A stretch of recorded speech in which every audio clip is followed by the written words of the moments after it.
Matchday Live, the build-up. With Tim and Peter, the Toon Twins, weekly live on NUFC Talk Radio, the voice of the Toon Army. It's England time once again, ladies and gentlemen. NUFC Talk TV. I'm Michael Grimslaw. I'm joined today by Ian Mackay, Bogey, and the mighty Win. How are we doing, gents? Looking forward to it. Good. Yeah, massive game. I always look forward to his first goalless draw at the World Cup. It's great. Is that what you got down in the predictions? Better than that tonight. It will be better than that tonight, I promise. I've got a quick question for you. Or Morocco, or go on. I've got a quick question for you. This is the first time that it's been this length of time for England to play the first World Cup game in a World Cup. So since the start, to get to this point without us playing, has to be, doesn't it? Yeah, it certainly boring, feels like hasn't it? I don't know. Yeah, Scotland were quite good, weren't they? I quite enjoyed that game. Well, so did I. And strangely, all of the sweaty socks are, totally. They don't want England to win anything, with that big boulder on their shoulder. I want Scotland to do well as long as they're not playing England. Yeah, I think it is calling Scotland because Ian Fleming, isn't he? He's a Scot. Mm. The Al Grahamslaw name technically originates in Scotland, so I'm probably going to get done for treason. My youngest son was born in Scotland. Oh, there you go, and support England. You want to try having my name? It means to puke up in Scotland. Book. Isn't that what most of them are doing in the US right now after a heavy week? Good on them. Yeah, drinking, what was it, Boston Dry, we were hearing? Interesting to see what the English managed to do in the lead up tonight. Not a lot of negative press on the English so far. Seems like most people have behaved. So few people picking up their rubbish on the streets of America in the lead up. So a bit of good publicity goes a long way when you're you've got the reputation that the English do. But what England also have is a reputation for getting far in tournaments now, but not quite being able to get it over grab the brass ring, not being able to get it over the line, as you say. Quite recently, we've played Croatia in the opening game of in the Euros. We beat them 1-0. What are we thinking for tonight, gents? Is it going to be another good start to a tournament by England? I think we win. Don't think it'll be a spectacular win. I think it'll be tentative. I think Tuchel will be pragmatic. I think I've gone 1-0 England. I'm in the same boat as you, to be fair, mate. I think a good 1-0 for England. What about you, Win? It was a fantastic 4-1 away at Croatia, where the young lad, who's not a young lad anymore, but he really came of age and scored a hat-trick, didn't he? I've forgotten his name now, the Arsenal fella. Walcott. Yes, that's him. Oh, that's God, not going recent, back. is it? I'm racking my brain. Hang on a minute, who we're talking here? No. I've gone 2-1. I think we've got too much for them. I just think. Have you seen the average age of their midfield three? Yeah, it's pretty old. 38. I think you've got to be careful when we're watching Messi bang a hat trick in, and we're still waiting to see Ronaldo play. I think Ronaldo half of his ability. He's a danger, definitely. Earlier on today, I cashed out. I had a bet builder with Ladbrokes for Worcester to score and Portugal to win 2-1. And when he scored and it went 1-1, I got a nice cash out, so I cashed out. And then when R7 was through, I thought, "Oh, you idiot! What did you cash out for?" But he blew it. And that was why. But he blew it, so it was the right thing to do. I always say a bird in the hand is worth two in the bush. Exactly, and to be honest, it's been one of those this tournament. You're expecting the big names to pop up: Mbappe, hat-trick, Messi, Well, was it Mbappe happened? But no, Mbappe scored a wonderful goal to seal things against Senegal. Messi hat-trick. Haaland got a brace. And you're looking at sort of these big players coming into these, and yes, and Wissa Spain got a haven't one. really. And Wissa, you cannot be forgetting Wissa, of course. But Belgium, Spain, Uruguay, all sort of, well, even Portugal, you could say, actually, sort of flattering to deceive in the recent games. Bogey, what are you thinking for England on this one? And is it more important to just not lose in this game, or is it one of those opening game of the tournament? Got to win. Never. You never want to go out there thinking not to lose. You want to go out to win. I think it'll be 3-4-0 England. I think Kane will take control of the game. You know what? I was looking at the teams today around the World Cup, and I think as a forward, I wouldn't swap Kane for anybody. You know, I think he is going to be probably forward of the competition. Might not win Golden Boot after Messi the day, but I would miles rather have Kane than anybody else that I've seen so far. What you guys think? You're right. I think Harry Kane is get a tweak. I think we've got very little backup if Kane is not on it. Yeah. That's the big worry, isn't it? I quite like Tony and I quite like Ollie Watkins, but they're just nowhere near the same class at all. Yeah. Yeah, to be fair, I'm inclined to agree. Just some in the chat there, Jimmy Ray saying reckons it's going to be a 1-1. Still by Dar Jones in there, 3-1. And then Quinny, in retaliation to wins coming, a bird in the hand, shits on the wrist. It's lucky apparently, so maybe that'd be a good sign for the old next bet in there. But yeah, to be honest, I think you're all right. The only other striker who has really set the tournament alight obviously has been Mbappe, and even then the first half, I think everything was about Mbappe not making the most of his chances, first touch being terrible, and even that first goal, he takes it well, it has to be said, across the goalkeeper. Very controversial, not getting a penalty. Personally, I don't see the contact, but some people apparently do. So if there is contact, it's a penalty, but I can't see the contact. And then in the dying embers of the game, to just pick up the ball where he does and just smash it beyond Mendy. Absolutely incredible talent. And he's the only one I think I've seen where I've gone, you know what, maybe, just maybe, I wouldn't mind having him over Harry Kane. But you're completely right. Nobody else, I think, it's hard to say laces Kane's boots in this way, and obviously Messi isn't going to be your striker. Obviously, he's going to be in your attacking midfield or even on the wing at times, more than that number 9 position. So I'm not counting him in that, obviously. But Harry Kane is something different, and obviously he's been one of England's top players at the last tournaments. Last time round, there was a lot of controversy at the Euros. Should Harry Kane be starting every game? Ollie Watkins was supposed to be one that could rival him for that position. If England had is it a case of Tuchel now being able to actually play to Kane's strengths, while Southgate, while he got the best out of England, maybe didn't do that? I was going to ask you, Michael, about that last tournament. Kane was a liability. He looked injured. And I'm just wondering if Southgate insisting on crowbarring all of the best players into the same starting 11 just took all of the space that the lad needs. He couldn't drop back for falling over Bellingham and Foden.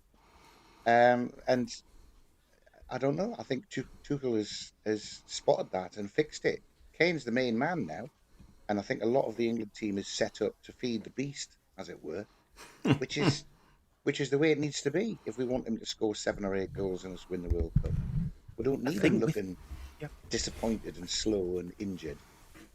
Amazing that he's a few years older than he was then, because we all thought he was finished. I think with Kane, he was never one of the Gareth Southgate players, was he? Gareth Southgate very much so brought through all the guys that he'd had at under 21 and sort of developed them into the team.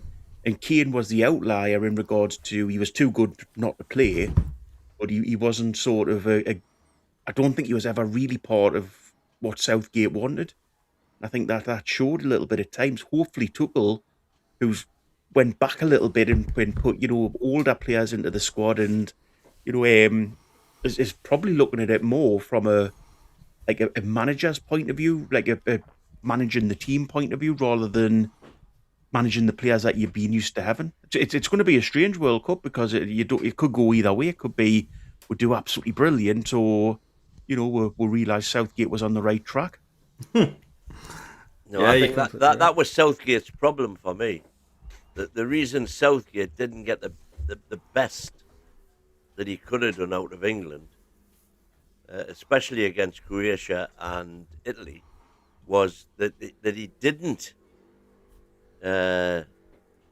trust Harry Kane. Yeah.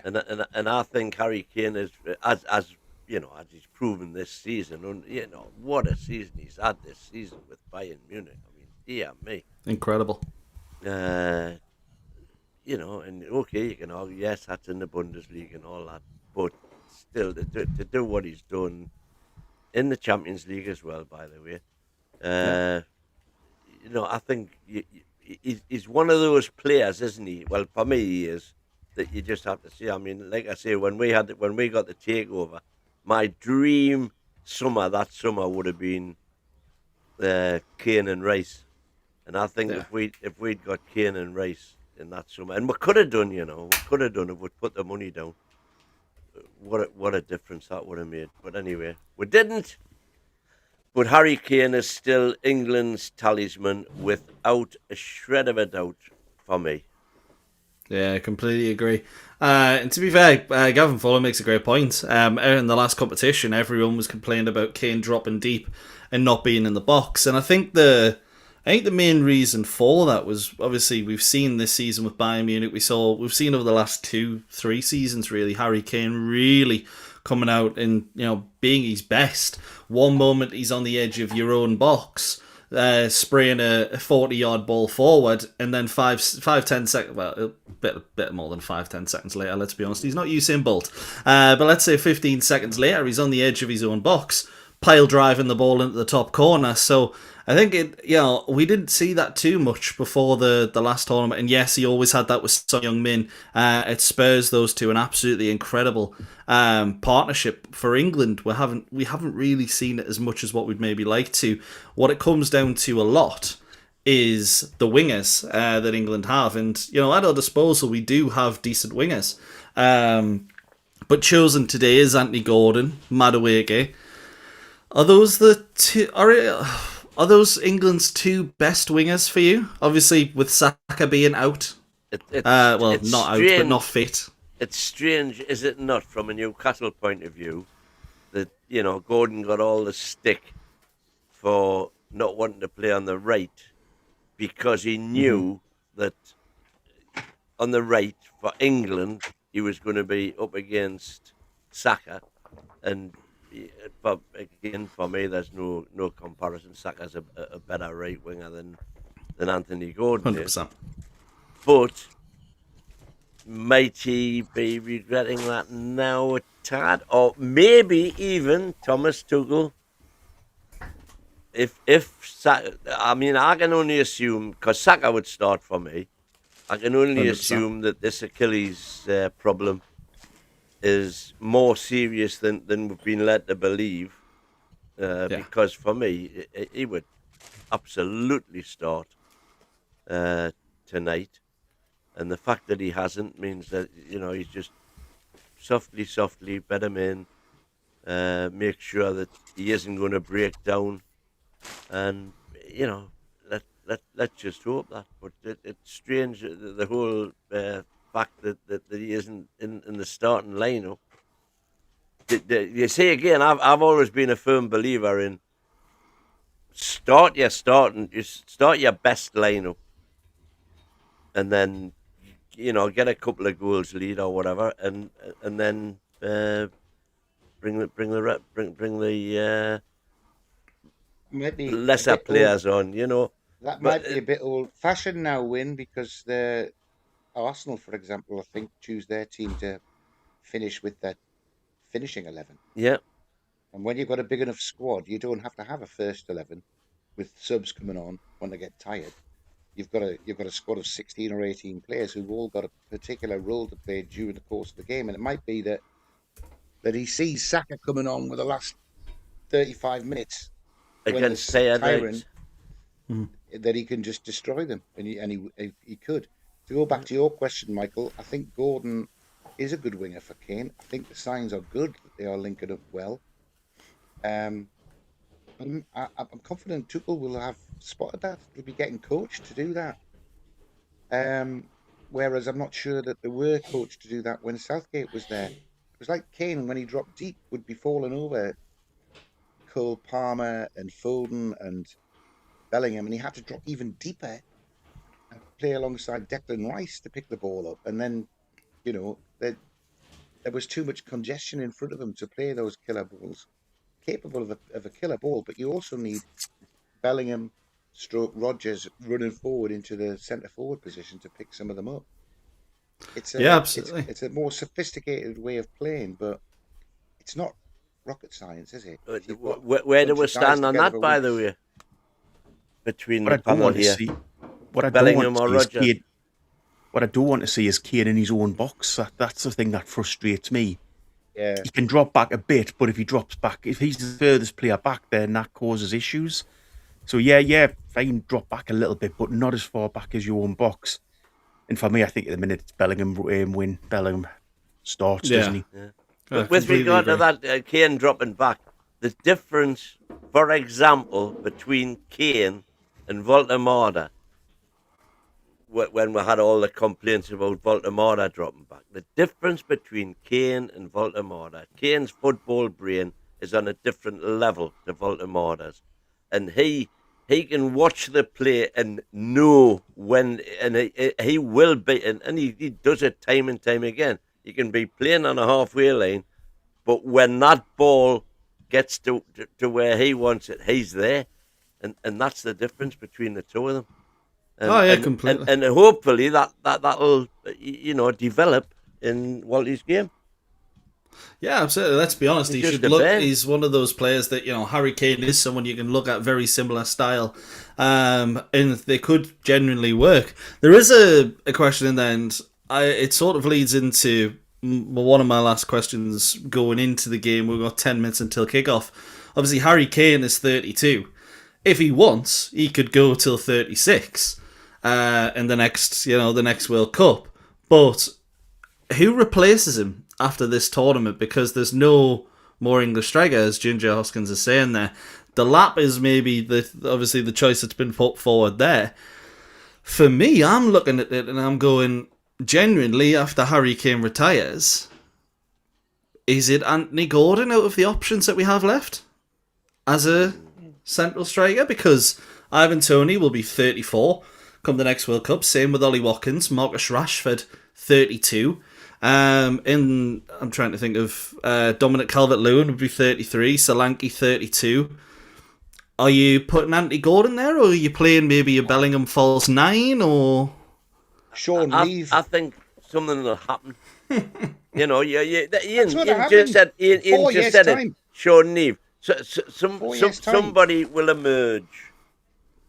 That's it. It always happens. Just look back to the last tournament, the last World Cup, and how many of these players, Livramento wasn't there, Hall wasn't there. Hall isn't here this time either. But you get my point. Players can emerge and cement their place in the team in 18 months. I don't think we've got to panic about it yet. I think there'll be plenty of scope for him to try for. And he might not have a big pool to choose from. But, I mean, there are English centre forwards at every club. There is, but what I would say at the same time is there's none that are remotely close to standing out. Up front for the under-21s, I've got a list of the strikers that play there now. And it's Divin Mbamba, from Stoke City, easy for me to say. But then the only other attackers in the lineup are Ethan Nwaneri, a winger, Tyreek George, a winger, Sam Amayao at Strasbourg, who is down as a winger, Tyler Dibbling, a winger, and Romain Eze, who is also a winger. So even at under-21s level, the actual emergence of a proper number 9, and I know the proper number 9 is kind of going out of fashion at the moment. No! Unfortunately. But it almost begs the question of, is this England's last big chance to win a tournament with this generation? Well, the golden generation, shall we say, if we want to call it that. Wow. I don't know about the golden generation for this lot, but because I think we've definitely had better squads. Do you think part of the problem could be the way football's going in regards to this with the financial fair play and stuff like that? Do you think it's stifling local talent sort of thing in regards to, I don't know how to put this, but there's not players being developed through like they used to be. There's not it's been a while since you've seen like a big name really come through. Yeah, I completely agree. No, they haven't, but there's 4 years to go. Well, 2 years to go till you. I think Harry Kane will still probably be there for the Euros. Yeah. He'll take a leaf out of Luka Modric's book and he'll still be there in 8 years. Unless he retires, I suppose, is the other thing. If after this tournament, Harry Kane could potentially say, "I've done my bit. I'm 32 now. I'm retiring." Yeah, I think the one thing he's definitely going to want to do is come back to the Premier League and try and break Shearer's record. He's went to Bayern to win some trophies. He's got that now. I think he'll try and come back to the Premier League, break Shearer's record, and to do that, he will probably have to stay on for at least another couple of seasons. Maybe the Euros will be his last, because it looks like he still has that hunger. Whenever you see him play for England, and the teams are coming out now. England and Croatia both on the field of play right now, but there is obviously that's just something I wanted to leave with, because obviously Anthony Gordon just left Newcastle for Barcelona, might actually be one of the better options for a striker in 4 years' time. Harpal in there. I hope not. Yeah, I to love be honest. Anthony Gordon, as you know. You Yeah, know to what? be You honest, don't I know what he's agree. going to do. How Barcelona are going to play Anthony Gordon, do you? Maybe he does turn into a striker. Maybe that's what they're planning to do with him. Yeah, exactly. Because let's be honest, you look at their wingers and you think, I don't think he's going to get too much game time there. Harpal's in there with Obi Martin, who the kid from Manchester United, and he's been capped at under Danish under 21s level at the minute. So we would have to move quickly and strike while the iron's hot if we wanted to get him in. Only well records to be doing, Michael. He'll be all right. Let's worry about this tournament, I would say. God save the Queen and the years the God King, save should the I say? King! I could have sworn I just seen someone say Queen, but lovely stuff. Obviously, the anthem being played out there. What do you think, by the way, of the anthem? Just before we start, "God Save the King" still the one for you, or would you look to change it? Well, I think he, I mean, I thought the monarchy was dead after Lizzie went, but I think, I don't know. What are you doing too, Michael? William and Charlotte are doing a grand job. See if we can get over these horrible hiccups that we've had. Yeah. But I'm still a Republican at heart, really. I was going to say I'm a Republican, so I certainly wouldn't have God Save the King. It would be, there we go. Rule Britannia for me all the way. Try an instrumental version of "I Bet You Look Good on the Dance Floor." That would be good. Tune. That's more British culture now, is it not? It is, yeah. Arctic Monkeys, eh? Yeah, a little bit of the Monkeys. What? No Wilden motion for anyone in there? No. Just come out to the John Bonds. Vindaloo, maybe? Oh, imagine the scenes. Vindaloo would be good, wouldn't it? Then more people would join in with it. I used to have a neighbour. We used to live next door to a neighbour who used to play Vindaloo at a barbecue every weekend. I literally grew up just hearing that song every week. Yeah, it's up. It is. I've got it, I think. Yeah, I've got it. So the game will be kicking off in just a moment, as you can expect. Every game is kicked off late of this World Cup. We do anticipate this being exactly the same, and we don't anticipate it kicking off exactly on 9 o'clock. But we will keep you all updated right here on NUFC Talk TV. So, gents, good. Well, we've had a little bit of a build-up to the game. Obviously, we know Croatia are probably going to be England's toughest test, but we'll go through the lineup here right now. In goal, Jordan Pickford. A back four of Reece James, Ezri Konsa, John Stones and Nico O'Reilly. Two defensive midfielders in Anderson and Declan Rice. Noni Madueke, Jude Bellingham and Anthony Gordon as the three behind Harry Kane.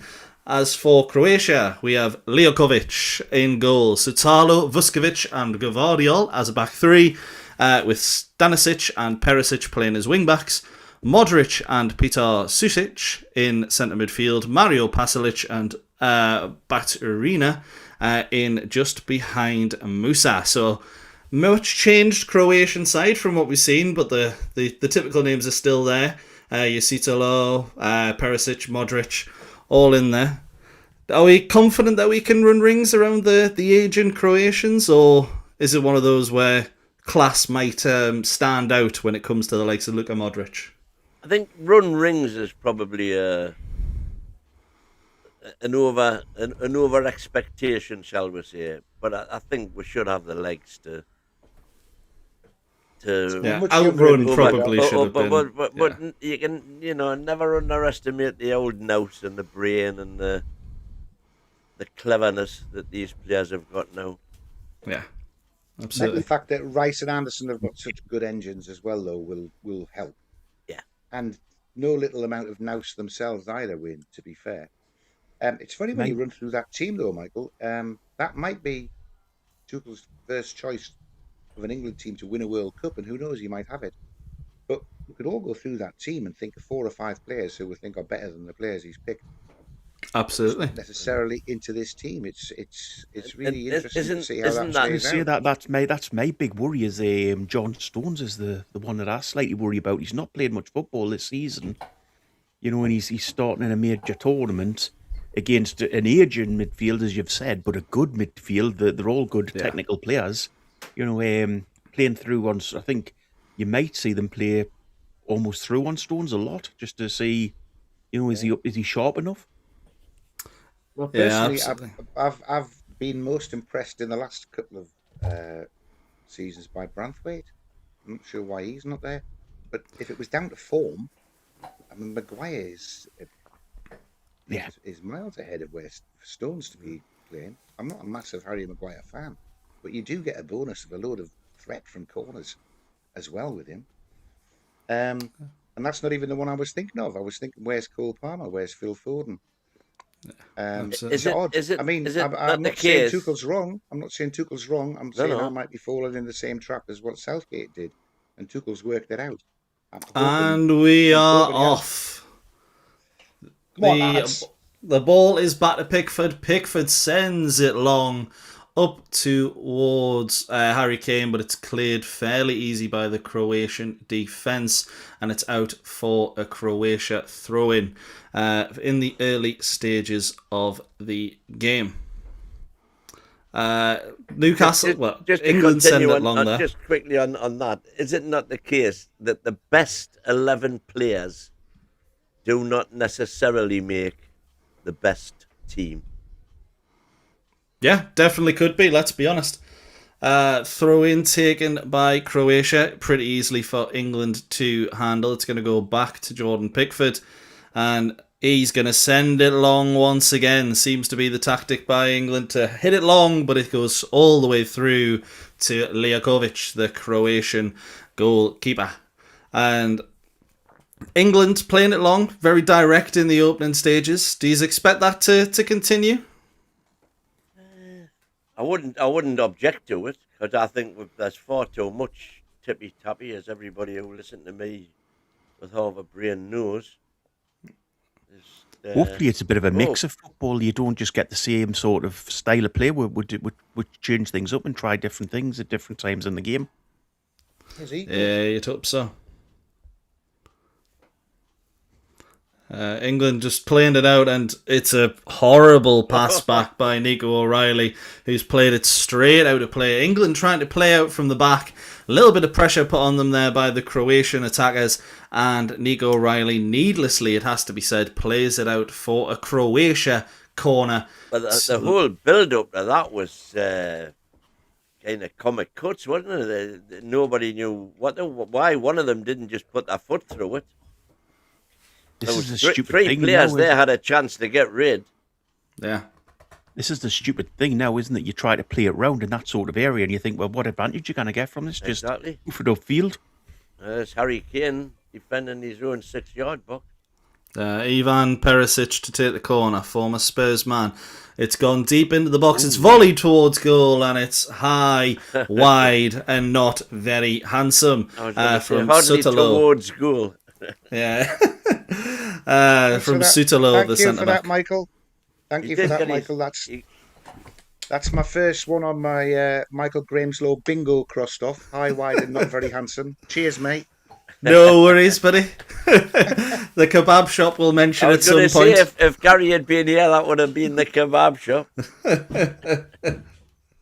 Monkey Spudder in there saying, just waiting for Michael calling Croatia Charlton. I'll maybe Costa Rica, but I will try not to go as far as what was it, Charlton or Crawley? But England playing out from the back once again. Here, Pickford on the ball. Not a lot of pressure really being put under. Croatia going through the motions of pressing, but England are, to be honest, England are the makers of their own downfall here. Yeah. The passing isn't good at all, and they've lost the ball out wide here. Crossed in, and it's easily dealt with by John Stones, but holding onto the ball far too much in their own area here, England. And it's hoofed long and nobody's there. So it's really easy for Vuskovic to just get a foot on the ball, control it, and start the attack again for Croatia. He puts it through to Modric. Vuskovic, this centre-half that's at Tottenham, was on loan Italy last year. Go, man, yes. just go! Was it long at Hamburg, yeah. Hamburg, yeah, okay. I think it's his brother that plays there as well. So loaned to join up with him, but rumoured to join Brighton, if you believe the rumours. England on the ball here with Reece James. Nice little bit of play, but it's poor pass from Madueke. Does well to win it back, though. Into Harry Kane. Let's see what he can do. It's a poor pass. Looking for Anthony Gordon. And Croatia have the ball and can build up their own play. That ball there, you see, was that's what I want to see. Yes, it didn't come off, but had it done, we're 1-on-1. Oh yeah, the idea was correct. Instead of pendulum back and forwards. Oh, Pickford doing a poop. Well done. Pickford coming out to pick up the ball after a long ball in behind. Looked more like the Ninja Turtle that people think Mbappe is with that kind of kick. Hopefully he's better at goalkeeping than he is karate, because it went straight into the middle of the pitch, but England managed to recuperate and claim the ball once again, and they're going forward now with Declan Rice. Well, I say forward, it's sideways. But it's into Reece James on the right-hand side now. Try to get it in behind, but the pass is poor. But England win it back through Anderson. That's why he's in the team. Brilliant from Elliot Anderson, just to shoulder barge the player off the ball and win it back for England. We've been out on the shit so far, haven't we? We can't keep hold of the ball. Yeah, can't string two passes together, it must be said, England. Thankfully, Croatia don't seem to have been that much better. But it is with Pickford again now. He's going to send it long. And surely, if he's that far forward, those two fullbacks should be further forward as well. Yeah, exactly. You would expect the fullbacks to be further forward. Pickford played it along there, by the way, to Madueke on the right-hand side, but he just couldn't keep it in. Yet another goalkeeper just kicking it out of play. But 5 minutes in, lads. Not the start England would have wanted, but no goal mouth action at either end, really. Did you see this very early stadium? days. I was going to say, did you see the stadium? That it's air-conned, obviously, because to keep it cool. It's it's a amount of energy it would take to run a small air town to keep it air cool inside. Well, don't tell the Green Party that. They'll want us to come home. If they're keeping it cool, they shouldn't need hydration breaks. True. Very true. Although, should we say ad breaks? No, go, give it, man! Declan Rice on the ball in midfield here. No one Andy run Gordon as had well made a by run. Anthony Gordon. There was only one player really making a run for him, and he either didn't see it or he didn't want to play the risky pass. England holding on to the ball once again on the halfway line, really. Anderson with it here into Reece James, but it's going backwards every single time. Let's see what we can do. Conser on the ball here. It's possession football for possession's sake, really, it feels like at this particular moment. Hopefully I'm wrong. But again, Elliot Anderson trying to play that ball into midfield, and he's done really well to get it back. But it's Noni Madueke on the right-hand side here. Come on. What? 2v1 with these man. Reece James knocks it into the box. Pathetic. It's dropped into the feet of Harry Kane. And He hits it on the turn, gets the deflection, corner England. Yeah, corner to England. First time in the game. Obviously, we were talking in the Costa Rica game. Weren't really making the most of set pieces. Let's see what England can do. Declan Rice looking like he's set to take it. Yes, he is. Okay. Rice coming over. Plenty in the box. 6 in the box for England. 2 on the outside. I'm going to bet me ref bollock that Gordon doesn't get his head on this. If he does, it's pretty impressive. Rice with the hand up. It's whipped in towards Harry Kane. There's a kerfuffle in the box. Madueke gets on it. Well, that's got to be a penalty. Referee, penalty. It's a penalty to England. Penalty, yes. 8 minutes into the game, and England have a penalty. Who will take it? Andy Gordon or Harry Kane? Gordon or Kane. That's brilliant from Madueke. Gets in front of Luka Modric, who, to be honest, doesn't even know he's there. Looks to play out the ball. Madueke jumps in front and goes down, and it's a great chance for England. And of course, it's going to be Harry Kane to take it. Yes, Harry Kane to take for England. He's only missed 1 for England. Can anyone remember which one that was? I think that must be World Cup. Yeah, it was the second against France. But every other one has been scored. 79 career international goals for Harry Kane. You won't say a stuttery run-up. No, you would expect him to blast it. You just want him to leather it, didn't you? Exactly. Come on! Good tan on his forehead already, hasn't he? Harry Kane to step up. Big enough to tan, to be fair. Pressure's on. Top left. Oh, he stutters! Oh, it's saved! Fucking idiot, man. Liakovic saves for Croatia, and it is a massive moment, but Harry Kane is complaining about something, and the corner is going to be delayed. Did he come off his lane? Why did he do that fucking stutter? Why did he do that stutter? I've got no idea. Gents, I believe this is going to be taken again. But let me see. I think he's off the lane. Let's see this again. That looks... He is off his line, but his foot is still touching the line, I believe. From what I can see. But I'm not sure if it's a bit of the foot has to be behind the line or on the line. I'm not 100% sure of the rule, but whatever it is, it's going to be a retake for England. And the penalty, and Andy Gordon is now standing on the spot. I can tell you he's not going to take it. Harry Kane is going to get a second chance in the first group game for England. Is he going to stutter? Never mind the stutter. Tell you what, if Gordon could take the penalty the way he did against Costa Rica, I'd let him take it. Was it Costa Rica that he scored that time? Yeah. We'll try this again. Harry Kane, 79 goals for England. A penalty in the World Cup to make it 80. I've never ever seen him stutter before. Whistle is blown. Harry Kane's taking a deep breath.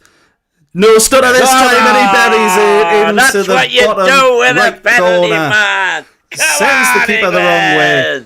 Goes the same way as he did with the first penalty, but it's a much better penalty. This one in the corner, the first one, good height in a central position for the keeper.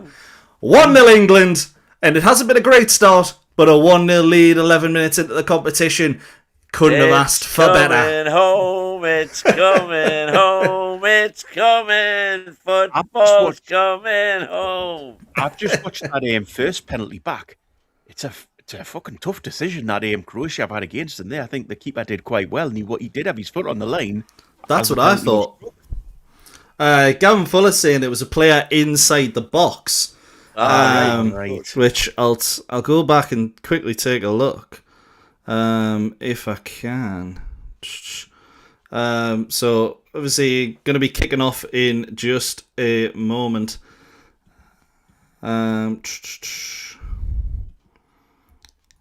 Yes, there was a Croatia player in the box as Harry Kane took the penalty, so that is why it was retaken. Great spot, Gav Fuller. And England lead 1-0, and it's already a risky pass back to Leokovic, the Croatian goalkeeper. And England seem to have a little bit more of a pep in that step. But let's see how it goes. It's all the way back to Pickford from the Croatia attack. Let's see what they can do. Oh, you did him into trouble. It's just playing around the back a little bit more. And it's a poor pass by Pickford, but Kane picks it up. Now he goes long when he hasn't got control of the ball. Madness. Yeah, confusing.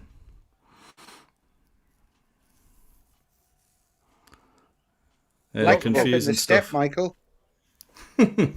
Cheers, buddy. We'll add that to the bingo. Yeah, well, I'm just thinking of some new ones, so waiting for you to say they've got pride in their stride or grace in their pace. Tell you what, if you send them across to me, buddy, I'll make sure that they're in there. I need all the lines I can get. But Croatia just playing it out from the back here. Their back three, pretty steady. No real support from the wing-backs. Sukic has come in there to try and give a little bit of support from central midfield. They're doing well, actually, on the right-hand side. Sanisic getting beyond there. And Croatia get it into the box. It's into... Oh! It was into Musa, and there was a hand out there by Reece James, and it was cleared in the end. It's a corner for Croatia, but Croatia are appealing for a pen. Let's see this again. The touch beats Reece James, all ends up, but it would be really soft. He's gone down far too easily for me. Ian, we've got to be a little bit behind because so we can all watch it in sync with each other, mate. So we'll always be a little bit behind the live match that you guys are watching. We're on 14:30. Well, yeah. Oh, hang on, I'm behind that even. I'm on 14:40. Yeah, I was a little bit ahead. I've moved it backwards. I just haven't updated the time. But I'll pause it. And was that what you think the score is going to be, mate? And it's in Noni Madueke here on the right-hand side, by the way, just as I was doing that. Beatty's man tries to put it across, and it's going to be another corner for England. The first one led to the penalty. Let's see what they can do with this one. Good little bit of play there from Madueke. Kane dropped deep. Gordon and Madueke both high and wide. Kane, wasn't it? Yeah, and that's the big thing. When Harry Kane drops deep, you need Gordon and you need Madueke high and wide to split that defence for the likes of Bellingham and Kane coming back in. Both of them doing that job pretty well, to be honest. Going to be another corner for England here. Rice to take.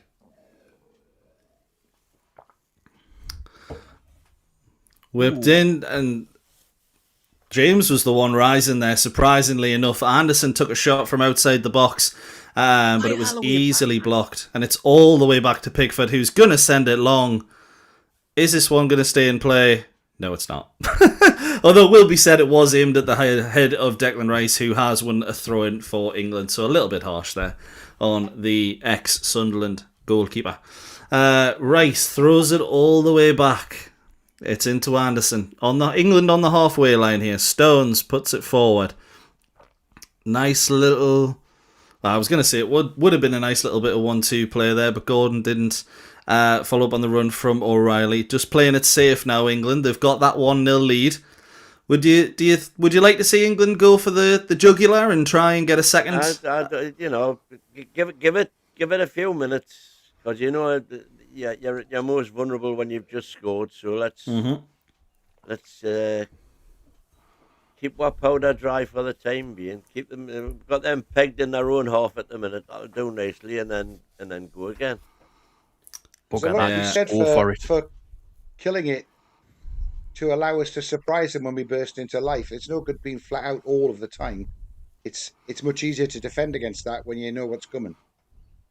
Yeah, I think there's an argument in this heat as well to maybe a bit more of game management, which I don't like, but I can understand.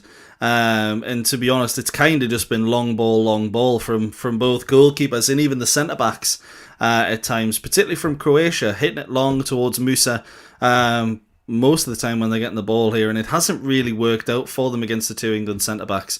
England are kind of now just happy to get a foot on the ball and just play it through the defence into midfield.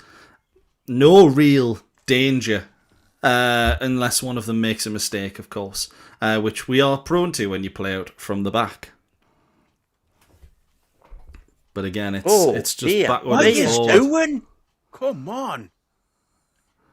There's 5 Croatian players pressing quite nicely, and England have managed to get through, and it's gone sideways and backwards. He's got the ball on the wing there.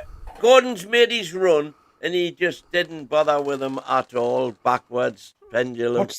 What's the point in doing all that? That's good, though. Get the ball out. Just slightly too far. Sorry, What's Bo, the you were point going in to say doing that? all that at the back to get a chance to play a ball forward, and then when you get the chance, you play a body backwards? It just makes no sense to me, this type of football. Yeah, honestly, if you get into that position and you play it forward and you've got, let's say, 3 against 4, you understand it because you've created the space with the opposing team pressing. But to play it backwards and then out for on the right hand side where they had 2 players, basically lined up to help the defence, it didn't really make too much sense at all. But might be one of those, England just assessing their options, trying out different styles of play, seeing how Croatia react to them. And who knows, Tuchel's a bit of you could say a tactical mastermind from his time at other clubs. Maybe he'll pick up on something from these kind of tests. That's me looking at things on the positive side, because I don't really understand any other reason why we would have done that. But Croatia on the ball here, and again, they're getting their foot on the ball a little bit more now, just trying to pass it around the back, get a bit more confidence on the ball, but there's no press by England done! Until they get to the midfield where Elliot Anderson picks it up. Come on. But unfortunately, he loses out after overextending a little bit, and he gives away a foul on... Can't tell you who that actually was there, but... It did brilliant to get the ball, and then he did the hard bit, and then the easy bit he cocked up was a simple ball, wasn't it? Yeah, exactly. And Arsene Wenger in the crowd there, seen. Yeah, John some Terry. big names. Oh, you can't give him that much room. Modric on the ball in space there. To be honest, he's run into a good position as well if Perisic can find him. Oh, but he can't. Oh, and England got the chance for a break now. It's Well into done, Harry Kane, well- into Bellingham. Lovely bit of play. Can he find Madueke? He's not spotted him. But he is going to drive forward. Let's see what Bellingham do. 2v1, and he's ran the ball straight into Lejakovic. If he'd spotted Madueke when they're on the halfway line... No, you don't mind being greedy, but if he'd spotted Madueke on the halfway line there, England were in a great position for a second.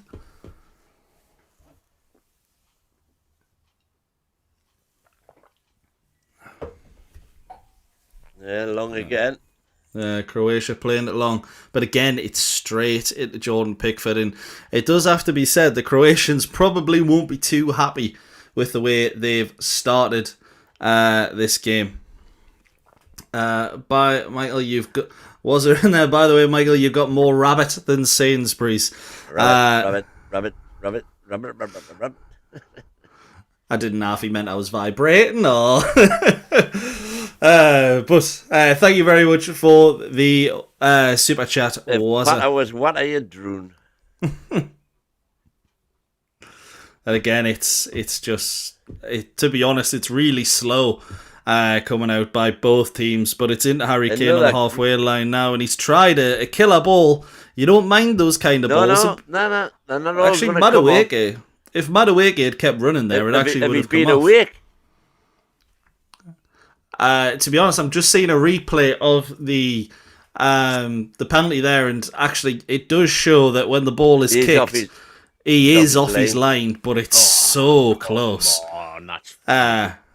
He's off it his is, lane. but there was a player also about 3 yards in the box, so that would have been a big enough reason as well. We're into the first hydration break of the game. 22 minutes in. Gents, England 1-0. Hasn't been perfect, but a good start. Yeah.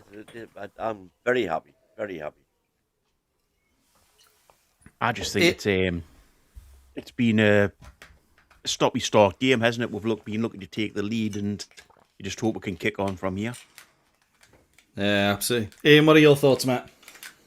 I think, as we've seen in one or two of these other matches, the England's back four is the biggest risk at the moment. Doing something really stupid, which they've tried to play themselves into doing. But yeah, well, we deserve to be ahead. I think we're coiled, ready to spring into action at any stage.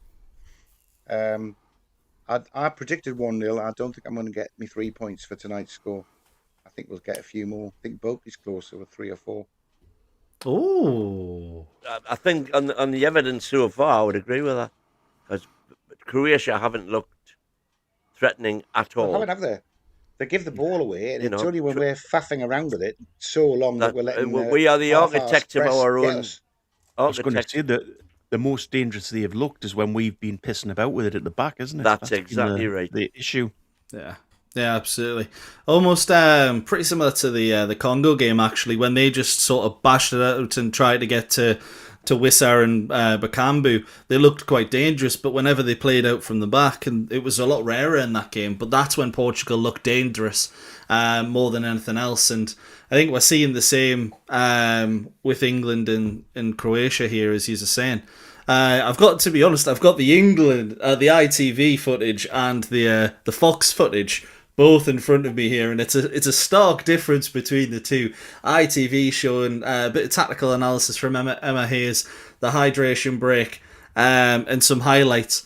I've just had commercial after commercial. I look down and I saw Luka Modric being cuddled by someone for some, I think it was Kalashi or something like that, and I was so confused because that's usually what's happening on the pitch.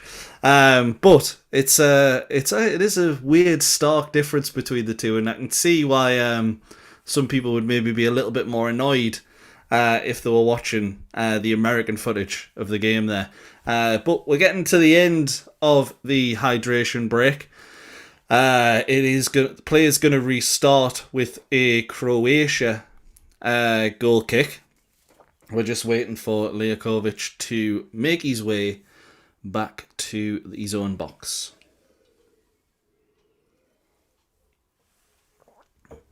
Five shots for England, 1 for Croatia. The only shot on target in the game is that all-important penalty. 54% possession in England's favour, 52% in Croatia, and 14% of it has been played in contest. I didn't know that's where we were going with possession stats these days. Yeah, I don't think I like that, to be honest. But I think it's probably more reflective of the game, depending on who's doing the analysis, of course. Yeah, of course. And deciding.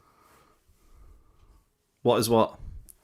Deciding whether you are in possession or whether it's still in open play kind of thing.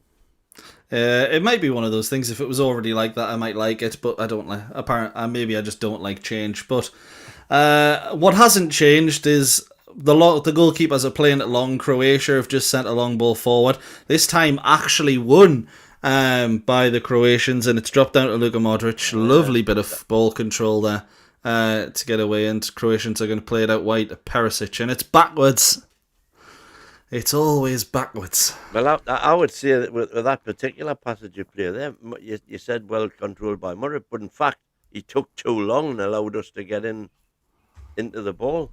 They kept the ball at the end of it, but more by good luck than good management, I would say. I think it was good pressing by England. He was only allowed that one touch. That's what I mean. Yeah, it was good by England, but I think most players on the Croatian team would have lost the ball in that scenario. But they're playing it out on the left hand side there, and again it's another run by one of the midfielders. I think that was Sukic, who made the run there, and Perisic just didn't even try to find him running in behind. England are going to have to be a little wary of those centre midfield runners. I know they're a bit older, but still, that seems to be the only way I can see Croatia really getting through. Anthony Gordon. Anthony Gordon, closing Liakovic a little bit there, forces it long, but again, it's straight back into England possession. Cool. There's Riconsa on the ball. Just again, England just playing it around the back. Right, yeah, well, Come on. yeah, And it's a poor touch in there by I think it was Harry Kane, yeah. in the defensive midfield role. But he does well to get back, win the ball, and get a free kick for England. He acknowledges the poor touch there.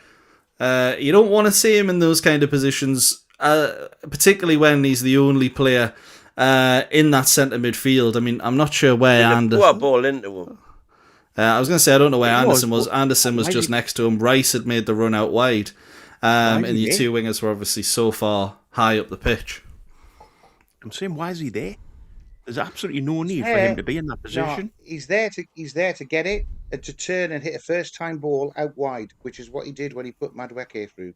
But that's not saying a great deal about. But that's not saying a great deal about the rest of our players if none of them can do that. You know, if a midfielder can't do that rather than your striker, it's not saying much about like Anderson or Rice, is it? Well, I think you'd want Bellingham there doing it, but it's confusing when it's here and it drops deep and there's nobody marking Bellingham. They've got two centre backs who don't know what to do.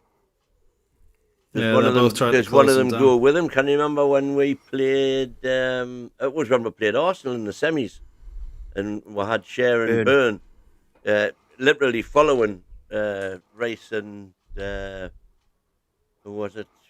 They were just because they had nobody to mark themselves. They were actually getting up the pitch and doing a great job killing the attack. Listen. Just while we're done there, Croatia getting the ball into the box, but it's pretty easily cleared by England. Croatia having a little bit of a sustained period of possession, but again, it's 30-35 yards out. When they're getting it anywhere near the box, England are clearing it. I don't want to say with ease, but Croatia need to be doing a lot better with these final balls. Again, it's not fast enough, is it? No, there's no real threat at this present moment by the looks of it. And yes, that might be the curse of the commentator, you might say there, but it's side to side. It's really slow. You imagine there's going to be one pass here that just completely changes it and they pick up the pace of the attack. Or a little bit of movement from someone. But we're not seeing it right now. I like that back five with Anderson in front of them. So there's not that gap for them to pass into. Commit! Run! England have won it back. Into Rice, out to Harry Kane in the midfield, out to Noni Madueke. He's 1v1. He plays it early into Bellingham and he can't get a touch on it. Jude Bellingham. Actually, he can get a touch on it. And it goes out for a goal kick. But lovely bit of play there. I wasn't expecting Madueke to hit the cross that early, but Bellingham clearly was. No, they're not even looking at it. No. Nah. Nothing given there. Bellingham went down under a bit of pressure. But to be honest, the ball's all the way back with England, so that goal kick must have just been sent long and straight into the hands or the feet of Pickford once again. Pass it, man. We're kind of just stood on the ball right now. There's more action when you're waiting for a VAR review, to be honest. It's played into midfield. A little hand on the back of Anderson, and he does. Did a Bruno, he got the free kick, but by the way, if he hadn't have been given it. Yeah, we're in danger. And they're showing the replay now. There, he stands on his foot. No, that's not a penalty. Side to side, I think. It would have been harsh, in my opinion. But England on the ball, aiming to go forward now, or maybe sideways. Anderson into Nico O'Reilly, who's lost out on the... Oh, he's got lucky there. In my opinion, he's got lucky there. Twice. Free kick. Free kick for England, but they were going down under... It's pretty soft. But the referee's given them, so we're going to keep doing it. It's out towards Anthony Gordon. That was nice to see him try to go down the wing. Yeah, first time he's really tried to beat Stanisic, and we've got the throw in. Got the throw in. Nico O'Reilly to take. Who, by the way, has been invisible. Yeah, he hasn't had a great game so far. He didn't have a great game against Costa Rica, I didn't think. No, to be honest, he didn't stand out. I thought he was okay. I thought he was decent, but no better than decent, to be honest. Croatia picked the ball up in the midfield. That's actually... Stanisic does remarkably well to keep it in, and then win the free kick from Nico O'Reilly. Brilliant play by the Croatian man there. To be honest, they've not showed whether he kept it in or not, but they have shown the fact that he was definitely fouled. So it'll be it's a short free kick taken by Croatia.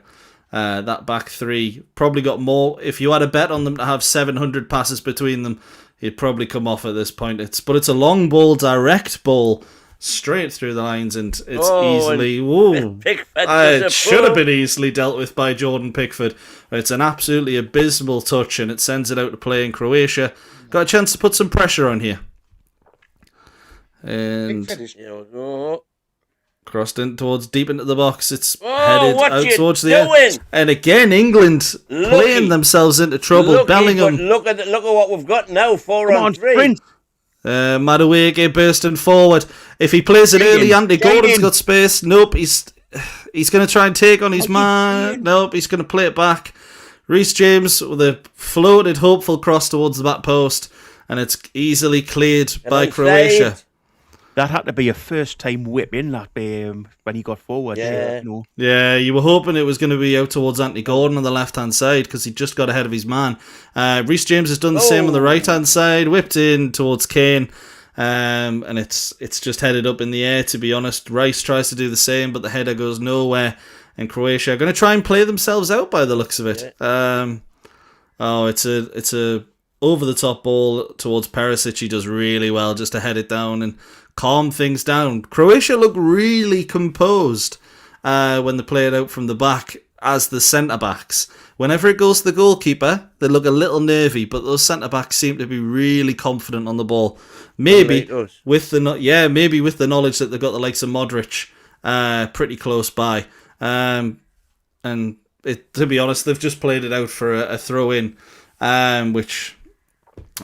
pretty poor passage of play. 35 minutes gone. England lead 1-0 here, and they're playing it out from the back once again. Concert to Pickford, and it's been a really slow game so far. You could say methodical, but they're playing themselves into trouble again. You know, this is ridiculous. I'm not liking the look of it, to be honest. Ezri Konsa once again. Get it forward, man. I think Pickford is playing with a degree of arrogance which his performance certainly doesn't warrant. And Croatia have won it back in the midfield, by the way, here. It's out wide. It's cut inside. Played back. What a goal! And it's a 1-1. It's Baturina who gets the goal. Martin Baturina. And Croatia are level. To be honest...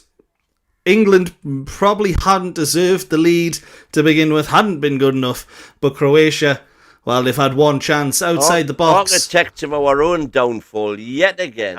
That was a hell of a goal, though. You've got to give them credit for that. Pickford gets a hand on it, but he can't stop it going. Strike, that is. He pushes it into the top of the goal, and Croatia are level. Architects of our own downfall, as you say, Win. Absolutely. You know, what are we doing? Just tippy-tappy round the back, man. Pass the ball forward. Use the forward players that we've got. 2 or 3 times Rice has stood still with the ball, talking to people, waiting for someone to come and challenge him, which he did then, and ended up playing O'Reilly into a hole. Exactly, and that's what we're doing. We are playing ourselves into stupid situations. England certainly haven't been good enough in this first Jones half. and Pope having words. And it's England going to kick off once again here, and it's played back to Pickford. Baturina, that was just his second goal in 20 international appearances, but the long ball by Pickford there, headed forward by Kane, and it was so easy for Liakovic to claim the ball. Baturina's second goal, Michael, but I reckon it's his best. It might well be. Nico O'Reilly on the ball here for England does well. Oh no, it was Konsa out of position there actually. The right centre back over in the almost a left midfield position. But England doing well. A little bit more intricate play, but it's straight out, and it's I said doing well.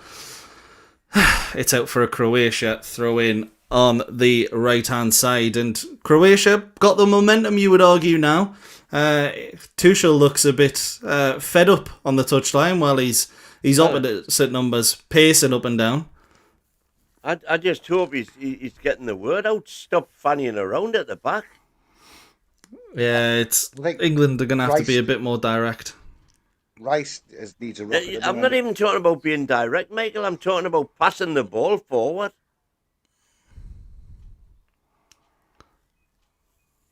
And it's out now. Just a little bit of play in midfield there, and Croatia on the ball. To be honest, they're holding on to it quite well, and they've managed to win a free kick in the central positions. England looking a little frustrated there, and it's Baturina, the goal scorer, who gets the free kick. In the more Croatia, sorry, Matt, go on. Say, have you seen Bellingham take a touch yet? Because I don't think I have. Bellingham's had a poor game. I've seen him take a touch. I haven't seen him take a good one. It must be said. But Croatia are almost controlling the game now, it must be said.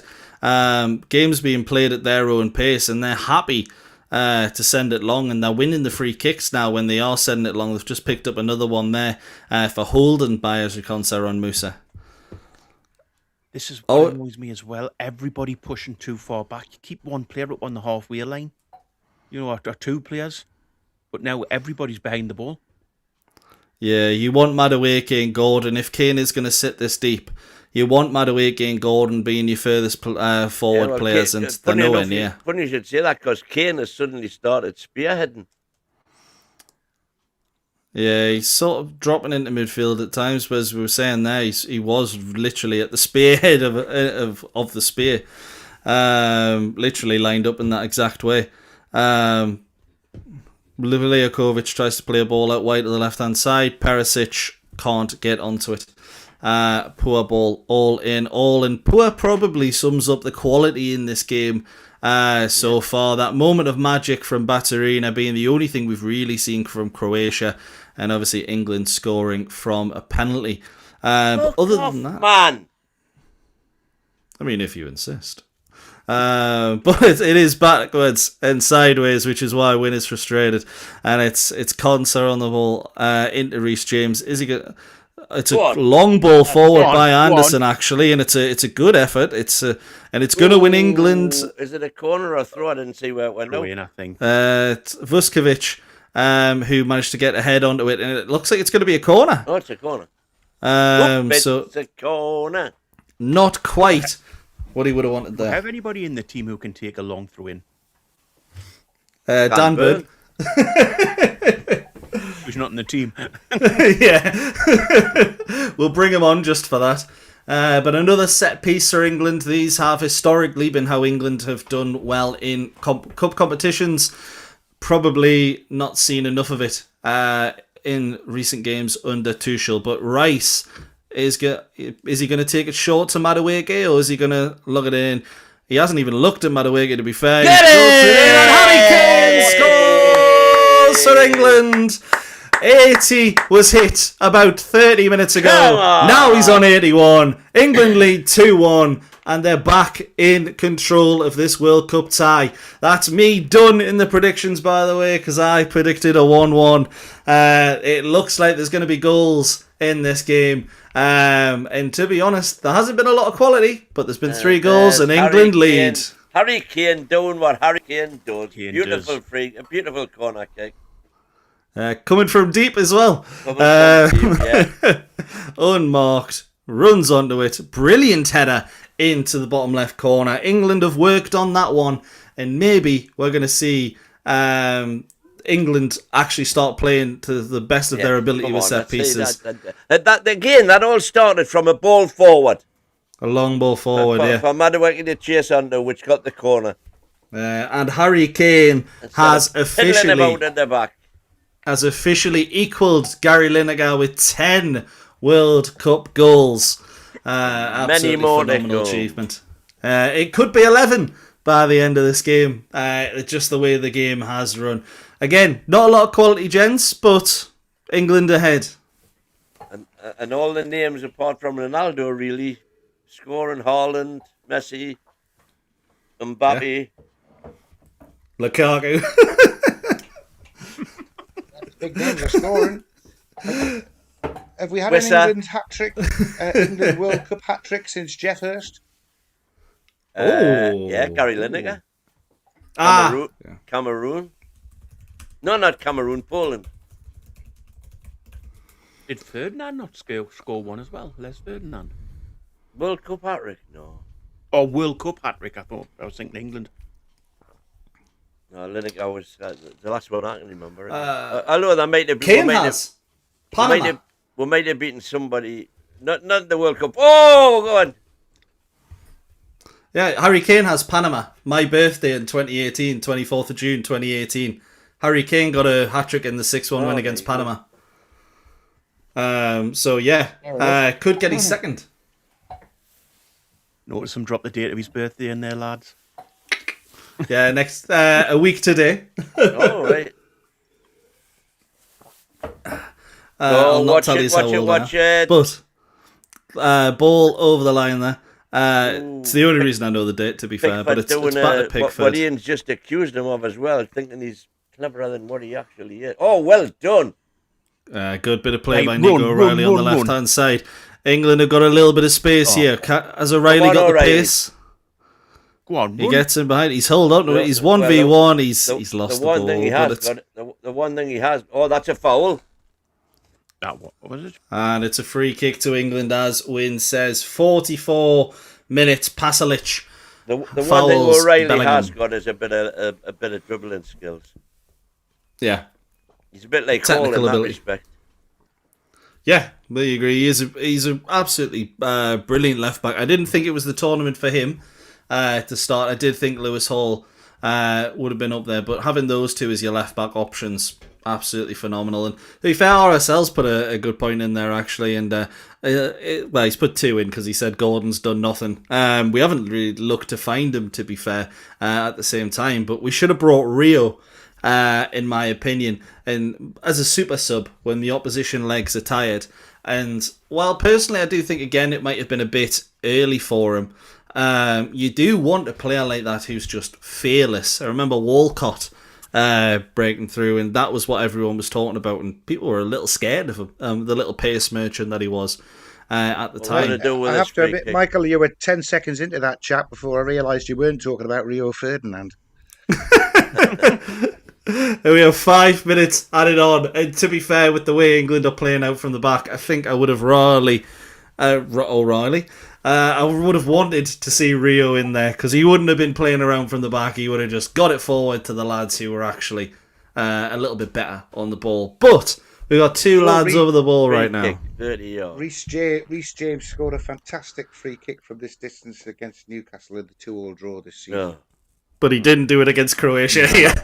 Straight into Modric's midsection. And Anthony Gordon does a nice little bit of pressing. Nice bit of pressing.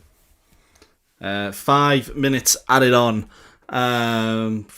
Obviously, 3 of those were from the hydration break. Not the stoppage time we were seeing in Qatar, but that might be for the best. Because I don't think I could take 15 more minutes of sideways and backwards from two teams. Like we're seeing here. But it's a forward ball by Croatia now, and that's actually a really good ball into Perisic. Let's see what he can do. He's one-on-one with Reece James. He's gone central and played it into the midfield and allowed England to get 10 men behind the ball. Push. But it's what England would have wanted. Get forward, man. Get forward. England just kind of sitting right now, and to be honest, it's not what you want to see, but they'll be looking to hold out until half-time. Modric on the ball in midfield. It's a bad ball. That, to be honest, I think it's Gvardiol who does really well to keep it in. But it's back to Modric. And again, it's just sideways.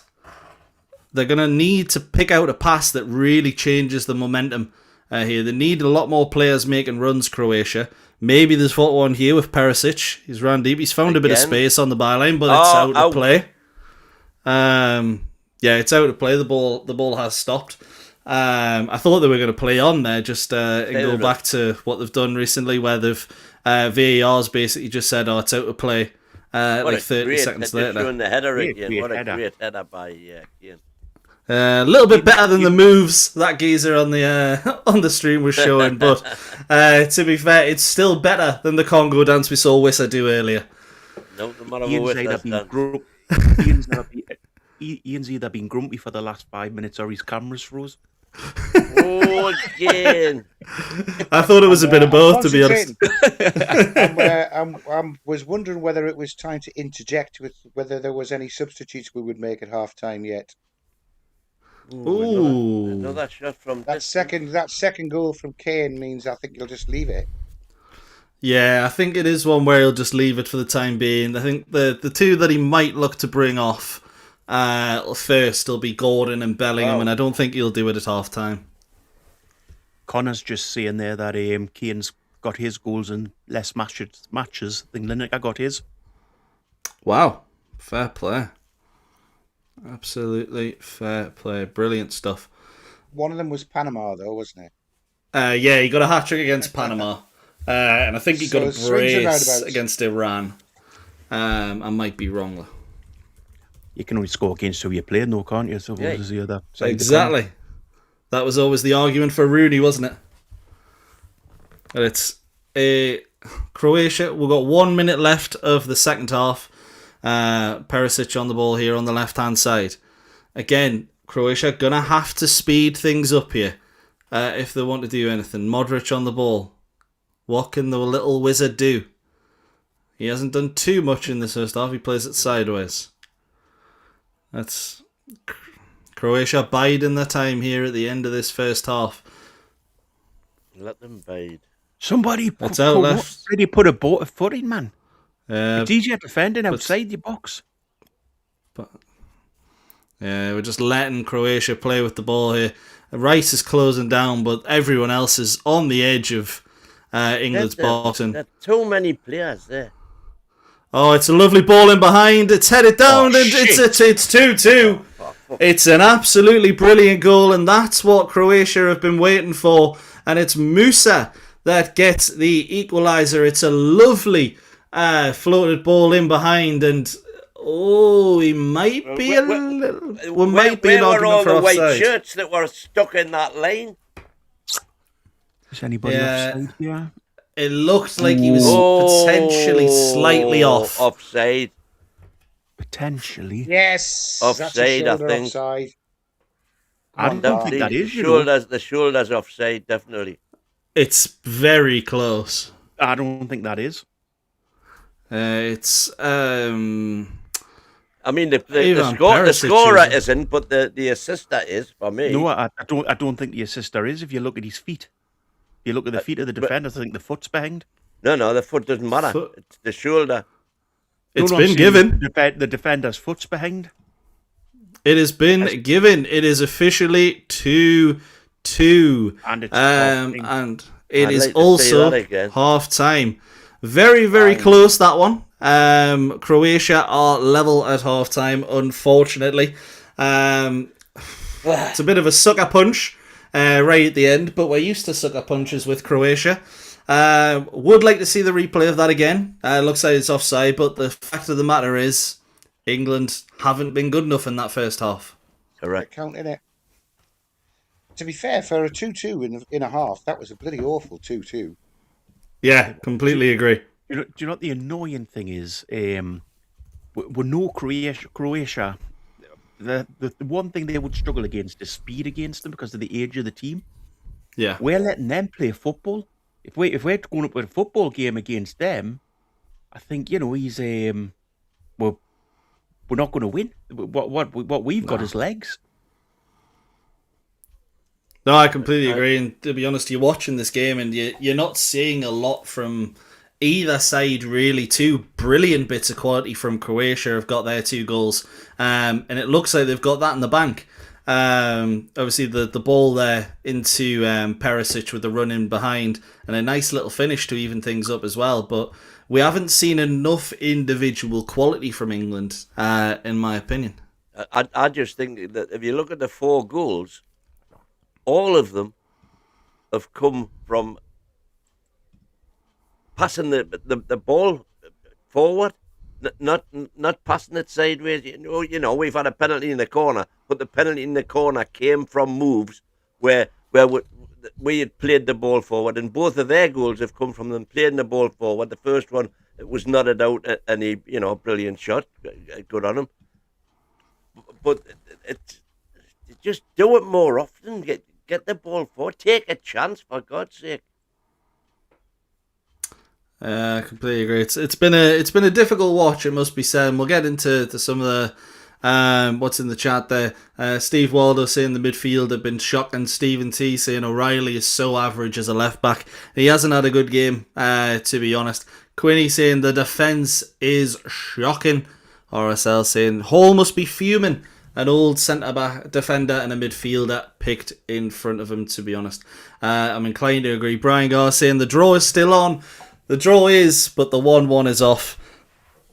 But maybe, just maybe, the draw comes through, although I hope it doesn't. And I hope England go on to win. RSL saying, if anyone thinks this team will win this tournament, you are insane. France will rinse us. And Stephen France T. looked very vulnerable at times against Senegal, I'm telling you. Oh, they did. Senegal definitely had their chances, but I think the thing was France. I mean, let's be honest, they weren't at their best anywhere near, and they looked so dangerous in attack at the same time in that second half. Zunti saying England are so overrated, so many average players. Only Kane is world class. The response I would have to that is I'm not sure how many nations actually have genuine world class players. France definitely have a couple. Probably an understatement to say a couple. Argentina have obviously got a few. Portugal have probably got a few. But there's a lot of nations that I would argue don't even have a world class player. But is that what we're sort of seeing here for England? Too many sort of average, sideways kind of players, not enough. I don't want to say wonder kids that are going to win you the game, but I just think they're better than they're shown. They're definitely better than what they're shown. And then instead of trying to, if you like, showcase their skills, that they're playing percentage balls all the time. The easy ball, the easy ball, the easy ball. And I want to see risk takers. Sometimes you just want them to leather it forward and absolutely sprint at the ball, don't you? You just want to see absolute, Anthony Gordon had a single ball to run on to. I was just going to say, when we've seen Gordon go down the left wing, and hug the wing and put a cross in, he hasn't. It's this tippy-tappy football that's beginning to, I think fans are beginning to get sick of it, aren't it? It's beginning to piss all fans off watching for a long time. This sort of football. It's not entertaining. Would you say you were entertained at all in that first half? Not really, no. Only when we scored 2 goals. But no, but even their goals were better than ours, weren't they? I mean, Kane's was all right, but they scored 2 really good goals. Well, Kane's was a belter, you know. Okay, albeit from a corner, but I mean, that was unstoppable, lad. Just seeing it again there now. Absolutely unstoppable. Yeah, but it's not good to watch. And Pickford, I don't know what's happened to him. He's been absolutely poor. He's been really poor, hasn't he? Poor. At the end of the day, it's currently half time, and England are level 2-2 with Croatia. I don't think anyone had it the first half being down as a 4-goal first half, but that's what we've had. As we say, it hasn't been the greatest bit of quality, but what has been the I don't want to say the problem, because we're still in the game and we're still drawing, but what has been England's biggest problem? Is it not being able to get the wingers into the game? Is it the fact of we almost don't want to play too attacking and we're pretty safe? What do we think? I think the latter of those two, and that's exactly it. Where you're just safety first at the expense of taking a chance. And to me, if you're passing the ball forward, if you're putting it onto their 18-yard line, you're not taking a chance, because they've still got something to do to get from there to be threatening you. So just give it a go. You know, you never know what happens. We're just pissing about with the football, aren't we? You know, you get the ball, and then you know if there's a pass forward, if there's a dangerous pass forward or an easy pass back, we're going to pass backwards. That's really bad for football. You know, football's always been about, you know, you get yourself a little bit forward, and then you take those little chances to obviously get a chance at goal. And if you stop doing that, it just turns into a game like it's been, which is, I mean, you may as well sit and watch a game of chess. No, you're completely right. It's been pretty bad, and just go through some of the bits in the chat there. RSL saying it reminds me of slot ball, slow, predictable, and no pattern of play. Jajoskin saying, take that mask off. It's Eddie Howe with a mask. Eddie Howe. England have been crap. RSL saying we can't even pass. France ease into tournaments. I agree. To be honest, we haven't been good enough on the ball with these passing situations at all. Steve Waldo saying the midfield wouldn't get into any top 10 Premier League side. England are a joke. And RSL in there as well, saying O'Reilly at left back is awful. Hall must be crying into his cornflakes. And what I will just sort of add is, actually they're just showing the onside there for the second Croatia goal, and he is quite clear onside. Actually, it's a lot close. It's a lot more clear than what we were originally thinking. But when you look at the games that have been played, and I kind of alluded to this at the start of the show, Portugal obviously drew with Congo, Belgium drew with Egypt, Spain have drawn with Cape Verde, Uruguay with Saudi Arabia, Netherlands, I mean Japan are pretty decent, but Netherlands and Brazil drawn with Morocco, and Japan, Switzerland drawn with Qatar. I think it's really quite rare that you're either seeing teams completely dominate, or like the United States did with Paraguay, unfortunately. But what you are seeing is these games are a lot more closer, and even though there's a lack of quality, it seems to be these single moments that are winning games. Do we think it's going to have to be a case of that for England across this entire tournament, or do you think you should be looking at Ghana and Panama, and no matter what the occasion, you should be beating them comfortably? I think this is cross football, isn't it, Michael? We've seen it in the Premier League. You know, there's such a focus now on this tippy-tappy football, play it around, don't lose the ball, play out from the back, you know, and that's the way football's gone. So you never see like a massive score in the Premier League, so you don't get like the 6, 7, 8-0s anymore, do you, where teams are getting absolutely thrashed because they all know how to play this type of football. And it's the same in the World Cup, obviously. The managers know how to play this football, and because teams like with the better players won't change things up and won't, you know, go attacking, Because I think if you attack these, well, if we were running against these constantly, I think they would be absolutely shitting themselves and, would be miles further in front. But because it's all tippy-tappy football now, possession-based, don't lose the ball. If there's any chance to go backwards, do it. Seems to be the motto of teams now.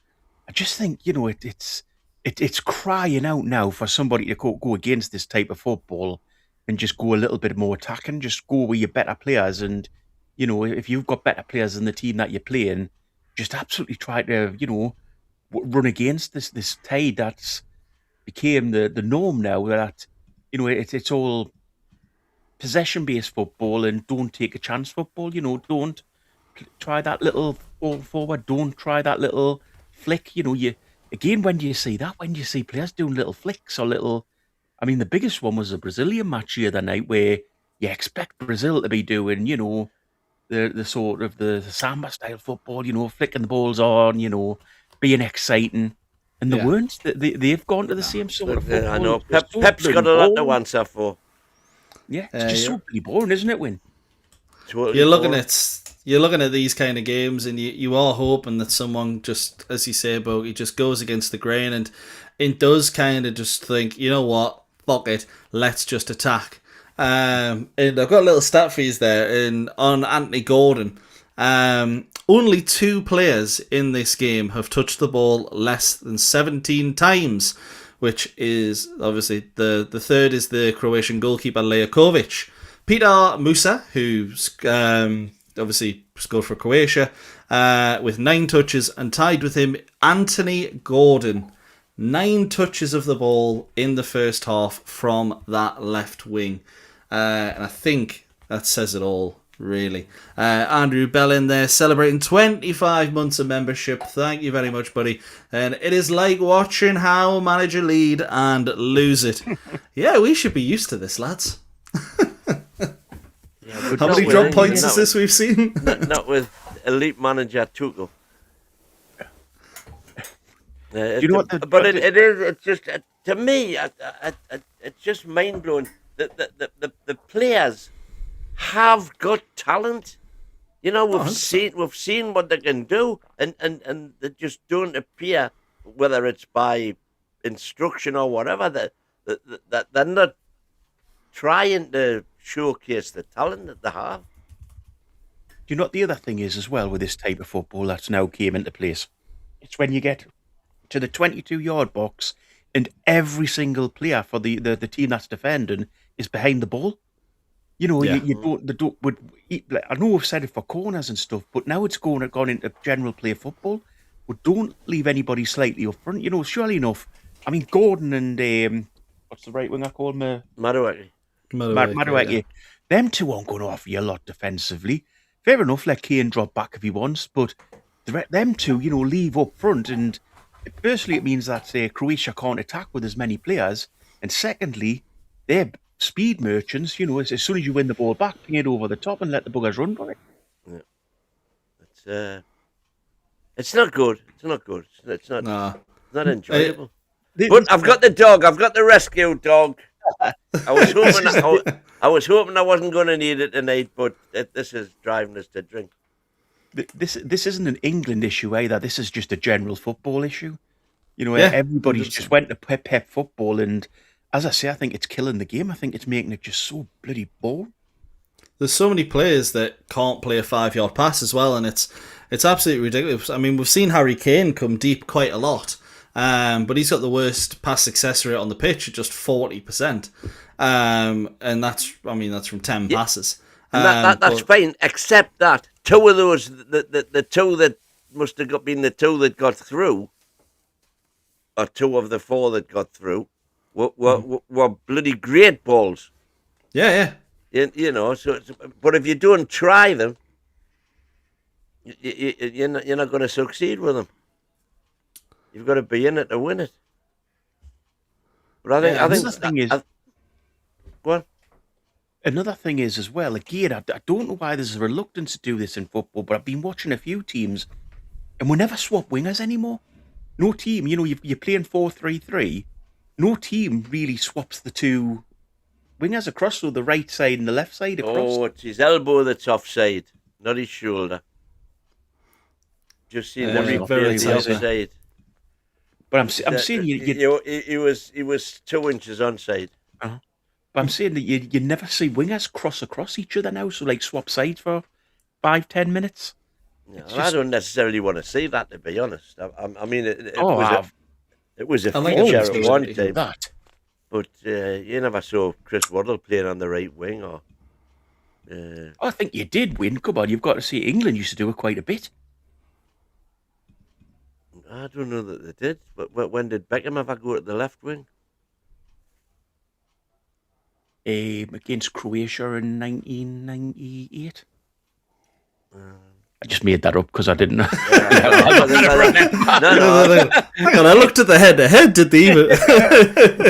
But to be honest, I do agree with you, and I do kind of want to see more. I just want to see them get the ball. Being fluid.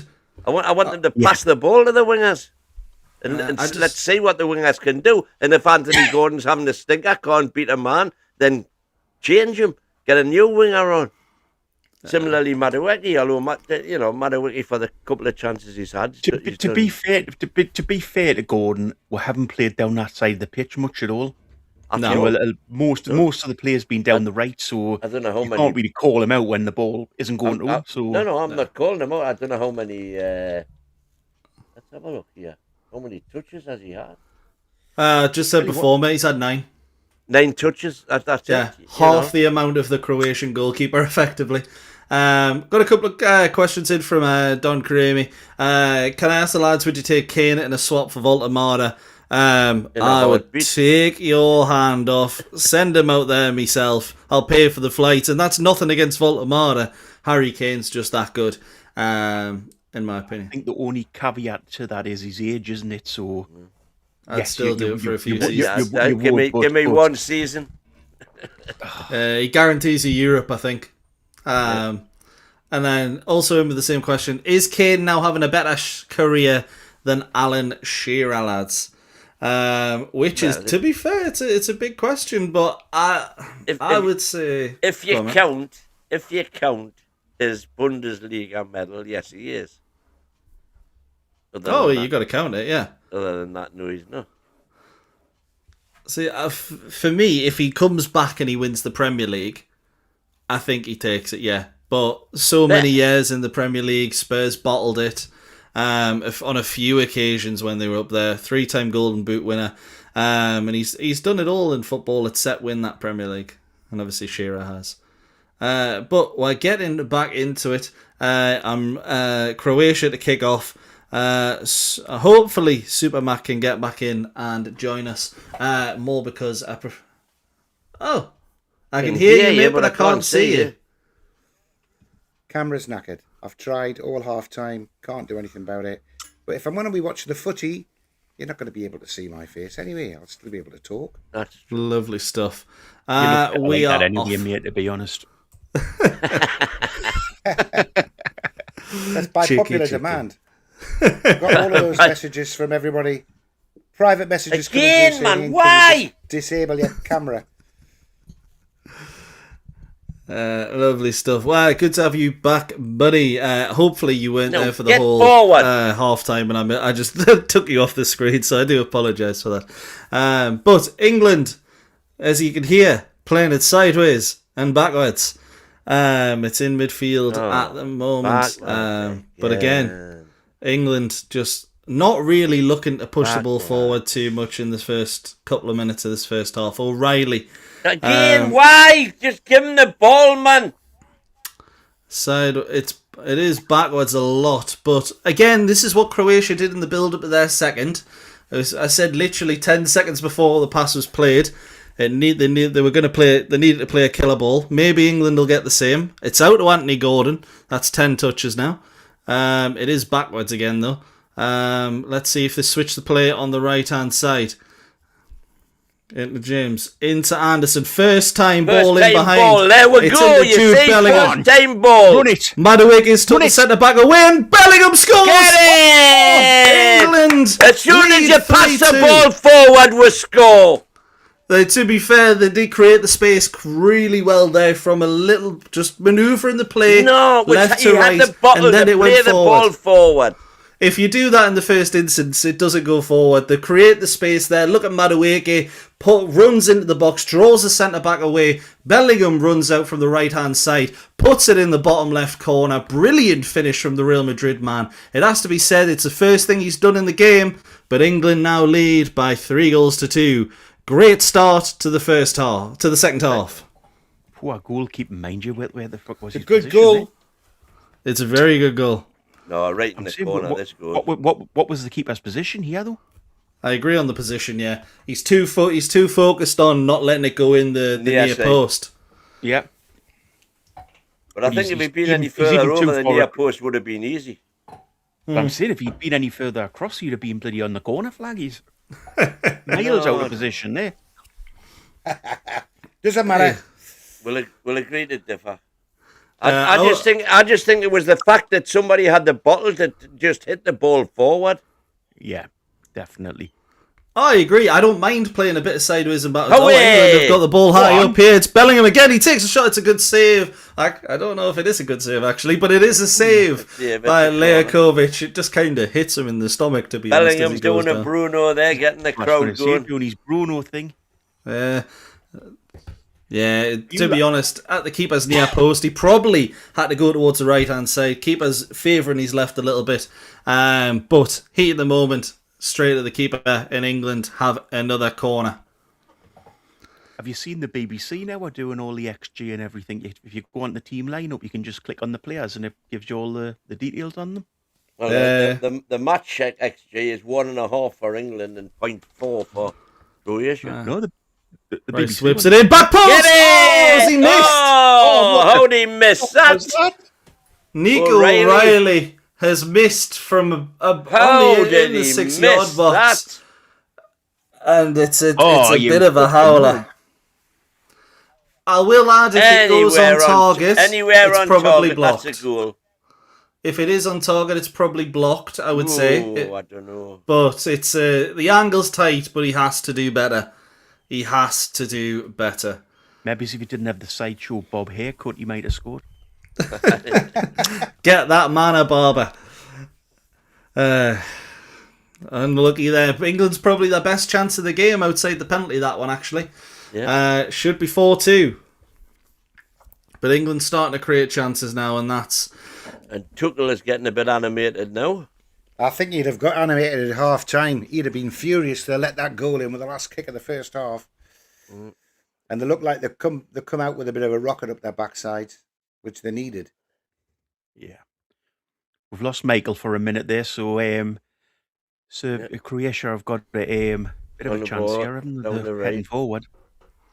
Back, it's sideways and backwards all over again. But again, they're going to try and move England about from that left to right, try and create a little bit of space. Back to the keeper. Although I'll be honest, every time it's gone to Lejakovic, it's not been a great ball forward, it must be said. They've picked up the second ball. It was easily won, the first header by John Stones, but they've done well. Batterina, I believe that is there to win the free kick. I'll be honest, he goes down a little bit soft, but England have done it numerous times through the game. You would expect Croatia to do exactly the same, and they've got a free kick in not a good position, but a decent position when you've got someone of Modric's quality standing over the ball. Anyway, the rescue dog did the trick. I'm a little disappointed we haven't seen ref cam yet. I've seen it once, I believe, for the Bellingham shot that just a minute ago. Did they put it on, did they? Yeah, although I am a big fan of it, I will say. Give it! Croatia come on, son. What a ball! Passed it straight to the Croatian player. Yeah, but the point was he tried to get it forward first time. Yes, it didn't come off. It was it's effectively a 2v2. You have to play it forward there. If it had done. But England have picked it up on the left-hand side. Doing well there. O'Reilly's done well to find Rice. Rice is driving forward. He's going to take a shot. It's a it's decent save. a great shot and a good save. By Leakovic. It's a good save there. Opened his body up, tried to curl it out to the far right side. Took a little while to do it, to be honest, but to keep it, it's a save you'd expect the keeper to make, wasn't it? Great shot, was it? No, it's too inwards. Didn't get enough curl on the ball and didn't hit it in the right area to sort of set it round so it would curl into the corner. Harsh there, I think it was a good shot. I'd expect Jack Annick to save that. As it happened, it was saved. I'd expect Jack Cunningham to save it. The only person I wouldn't expect to save it's myself. Oh, what? Let's see what England can do from another corner. I'll go in the dual line-up routine. Rice hits it in. He doesn't beat the second man. But he's got a second chance here to whip it in. Gets the byline, crossing, and it's cleared for another England corner. England putting a little bit of pressure on there. Perisic this time getting the ball out. England have started the second half well, it must be said. Yeah, it's been a good start, hasn't it? Very good 5 minutes. Hey, when your camera's knackered, you can nip off an organised new packet of tabs, go for a wee, put the kettle on. Nobody knows. It's great. How dare you? I miss seeing that face. Oh, who's going to get that? It's a goal kick by the looks of things for Croatia.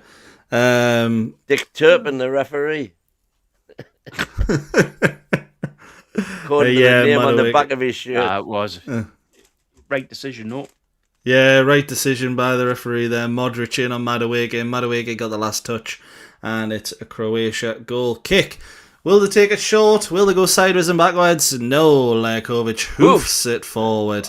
And to be honest, it's well won by Nico O'Reilly. And the ball into Rice has just gone back. Nothing of Anderson this half. No, it's... Sorry, go on.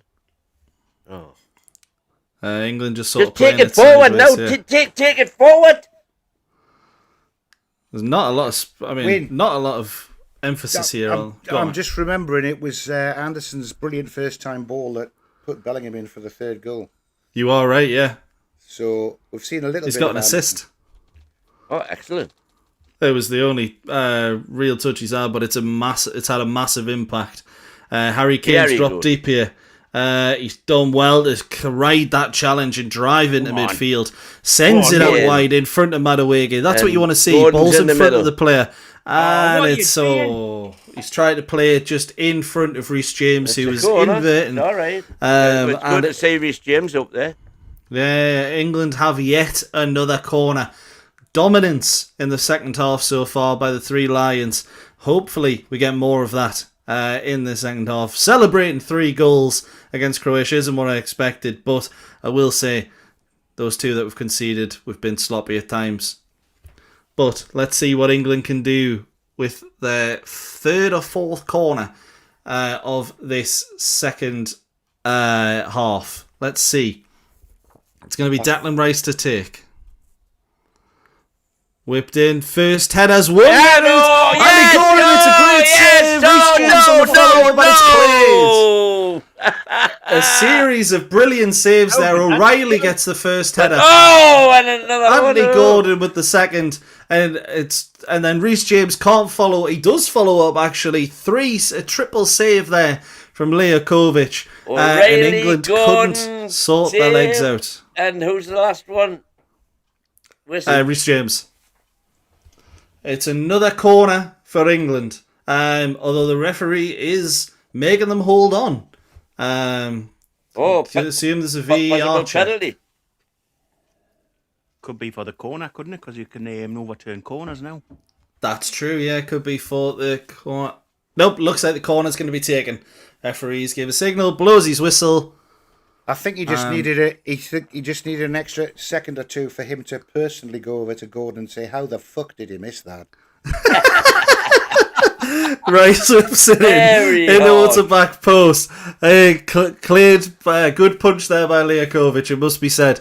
To be fair, Andy Gordon, 6 yards out. He would have expected himself to. Lovely! It's a good little bit of play there from Harry Kane. Harry Kane now on the ball, drives it low, good save. Second time it's a good punch. Hey, this goal, Tomaszewski in goal here. England pressing well and win it back.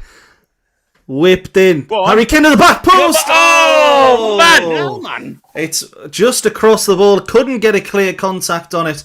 And it just treacles across that 6-yard box. And in Croatia get away with one there. How many? This is more like it rather than pissing about, passing the ball. Exactly. Absolutely just going for it. Croatia can't handle England the way they're currently playing. We've now had 10 shots in total in the first half. We're now on 18. Massive, by the way. Luka Modric is coming off for Mateo Kovacic. So, 40-year-old hasn't quite had the impact on the game he would have liked. But when you got the quality of Mateo Kovacic on the bench, you can make that kind of substitution. Sorry, gents. Go on. Great Pierre Modric wasn't, but he's too out now, isn't he? Yeah, it does seem that way. Kovacic coming in. Maybe he'll give Croatia a little bit more legs in that midfield to deal with England's attacking prowess. They'll give him one more cap, won't they, to get him to 200. Is he 199 now, is he? He's on now, yeah. Wow. Incredible achievement getting 200 caps. But England on the ball now. Pickford. Again, there's no need to try and play a little outside the boot pass there, 2 yards. It's kind of arrogance that we were talking about before. Ian, you mentioned, and you're seeing it time and time again from him. I hate to see that when you have 3-2. I don't mind it if you're in, let's say you're 30 yards from goal, but when you're the goalkeeper, don't be doing that. Look, pointing at the ball, that's cheek. You were talking about strikers before, Michael. Obviously, Kane being replaced. You think this could be Pickford's last tournament? Yeah, hopefully someone picks. Isn't he? Yeah, hopefully someone picks up Trafford and he gets first team experience, plays consistently, and moulds himself into England's next number one. And has plenty of practice. Yeah, exactly. He'd have plenty of practice at Newcastle, wouldn't he? And also, by the way, much as I hate to see it, Pickford is still a great goalie. Oh, he's been a brilliant goalkeeper for England. No, I think he still is. Is this his last tournament? Yeah, I don't see him being around for England's number one for another 4 years. I think he might still get the Euros. Hopefully not. But yeah, don't be wrong. He's still, at this present time, he is still England's best goalkeeper by a distance. A street. Yeah. I'd completely agree. You know what I quite like? I don't mind Pickford. I think he goes along with the banter quite well, when the Newcastle fans are taking the piss out of him. Absolutely. He's up to it, doesn't he? He's not... There we go forward. Oh. Don't be wrong. I think he's the way he plays. The way come he on, is as a personality. Press. Don't give him an easy throw now. Let's be honest. If he was a Geordie, we'd love him. And I understand that completely. But it is just unfortunately the case that to be honest, I think even as a neutral, I wouldn't mind him. But he is a Markham, so it says it all. But as you can tell, there's a little bit of a lull in play, to be fair. England haven't had that same intensity the last couple of minutes. The ball went out for a throw-in. Now it's out for a Croatia goal kick. Showing the geezer in the crowd who sold his second house and seems to be all over social media, etc. at the moment to go to the tournament. Whatever you fancy putting on your telly, I guess, but not really that much of a story. But the ball has gone all the way through to Pickford from the goalkeeper. Oh, nice that was bit of play. Lucky. It wasn't a bad bit of play, to be fair. But he did slip though, didn't he? That's what I mean. He still does well to get the pass away, even though he does slip. Yeah, but that wasn't where he meant it to go. Wow. And it's a free kick for England after to be honest, a pretty aggressive shoulder barge from Perisic on John Stones, and it's just Kenny going to go back to Pickford. Kenny Dalglish arse barge. I've got to say, as we go on in this tournament, I would have serious concerns about this defence for England. You know, I agree. The big teams, you know, it's not a great defensive unit. No, I completely agree. I would have loved. I want to see Mark Gay in there. To be honest, I think he is England's best centre back from a defensive standpoint. Well, overall, to be honest, why Stone's getting in against him, Mark Gay? I don't get that at all. I think it is for that short passing game that we're seeing. You know, with England trying to play it out from the back, he probably is the best option when we play that kind of football. But as an actual defender, I think he's gone, to be honest. A bit of experience as well, of course. Yeah, big game player. Got a lot of experience with that at Manchester City. Which he hasn't. But how do you get experience? You play the big games. Let's not go down that road. Croatia on the ball here in midfield. England playing a little. Yeah, we're pressing a little bit, not too much. We're pressing when we need to. Bit like the old Eddie Howe Newcastle, not too much on the goalkeeper or on the centre backs, but as it goes into midfield, you know they're going to start pressing there. Yes, once again, it's gone out wide, and Nico O'Reilly's followed the player all the way down to the byline, and the ball's launched forward, and England win it back. Right. Oh, wide man! Forward! It was a bit of a risky ball as well. First time, I mean, maybe playing it a bit safe with the first time ball, but Croatia have had a lot more of the possession since we spoke about earlier. Sitting there 38%, they were on, I think, 32 before, but England have looked the better team with that, so it shows possession doesn't always get you results. And Nico O'Reilly doing far too much there in midfield on the ball there, by the way. Trying to take on 2 or 3.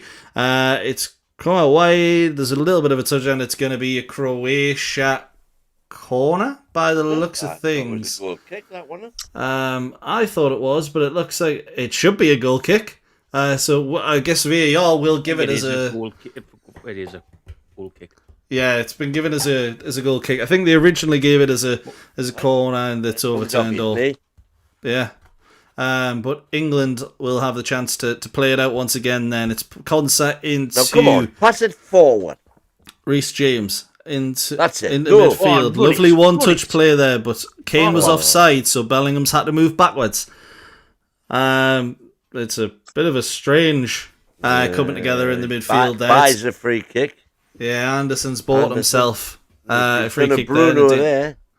Yeah, it's a lovely little touch to get away from the first player, but a little too much on it.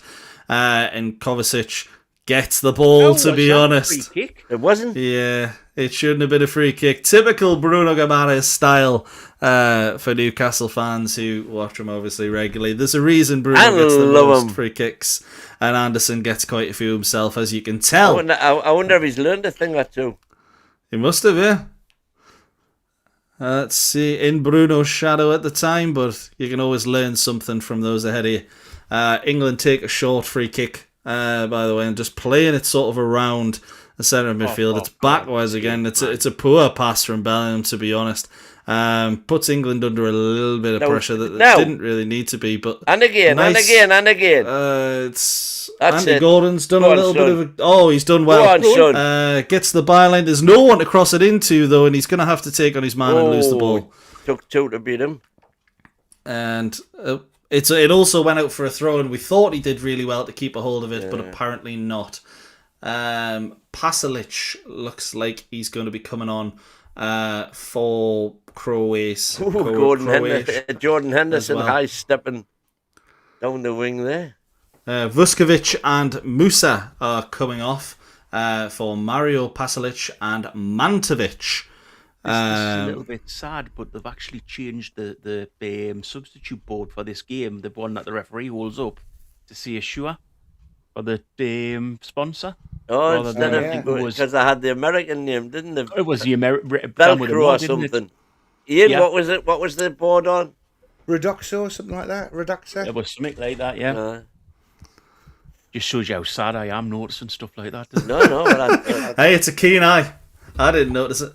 It just shows you how kind of noticeable the tick is, because we said it. And England have got the ball in centre midfield here. Nice little bit of play. Into space, Reece James knocks it backwards. There's 4 Croatia attackers with 4, and Jordan Pickford's been barged to the floor. That's going to be a free kick for England. But you had 4 Croatia attackers pressing England's back line there, and it was a 4v4, so you're instantly thinking with that, knock it forward and play it long to one of the England players and you might have a break. You might have also had it come back and had a 4v4, but England played it around the back, playing it safe, which we have done for the last 10 minutes, to be honest. Safety football, but it's been launched forward now with Madueke to try and run onto it. He's going to have to do well to get back to this, and it's been easily dealt with by the Croatian team, and it's nice little one-touch football, but there's not a lot of quality. Man!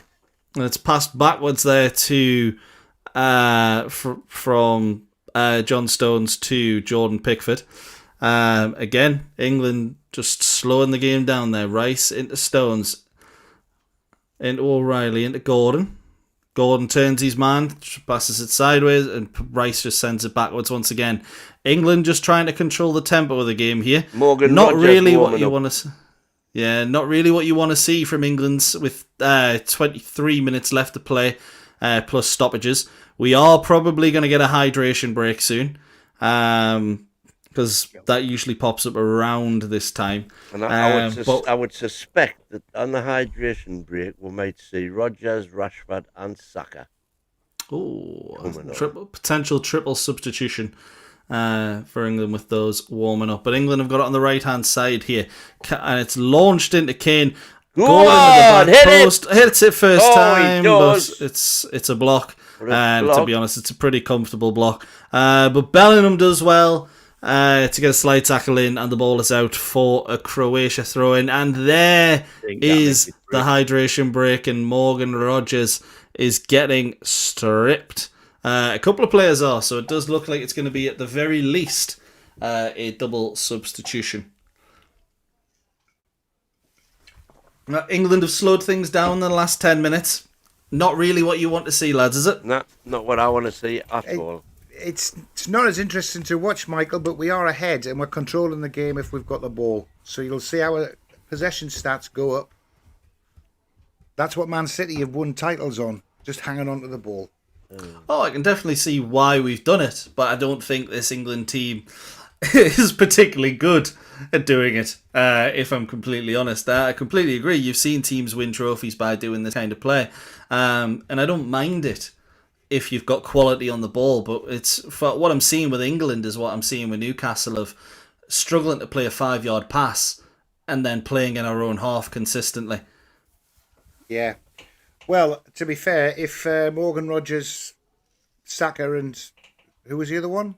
If they're coming on, I haven't seen that. I saw Rodgers and then when Mike mentioned, I saw Eze warming up, so it might be Eze on for Gordon. But anyway, 3 subs like that shouldn't mean that we're tightening things up, should it? No, hopefully not. No, like for like replacements, aren't they? I tell you one thing you've got to say about this World Cup so far is, and I might be jinxing things here, but the refereeing's been quite good.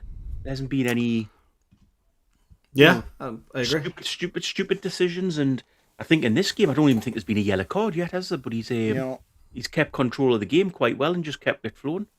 I think the referees get a load of shit at times, but I think at this World Cup they've actually been quite good. Yeah, I think the only thing for me that I've seen there have been was the Mexico game where I think it was Montas, he was called, got sent off for Mexico for the little shoulder barge at the end of the game. For me, it wasn't it was red, it was a yellow. But but other than that, you're looking at this tournament. Let's be honest, in one round of Champions League fixtures, Gordon and Rice are coming off. And Saka, Rashford, Rodgers going on. So that's definitely an attacking change. Yeah, absolutely. Because we're now left with basically just Anderson.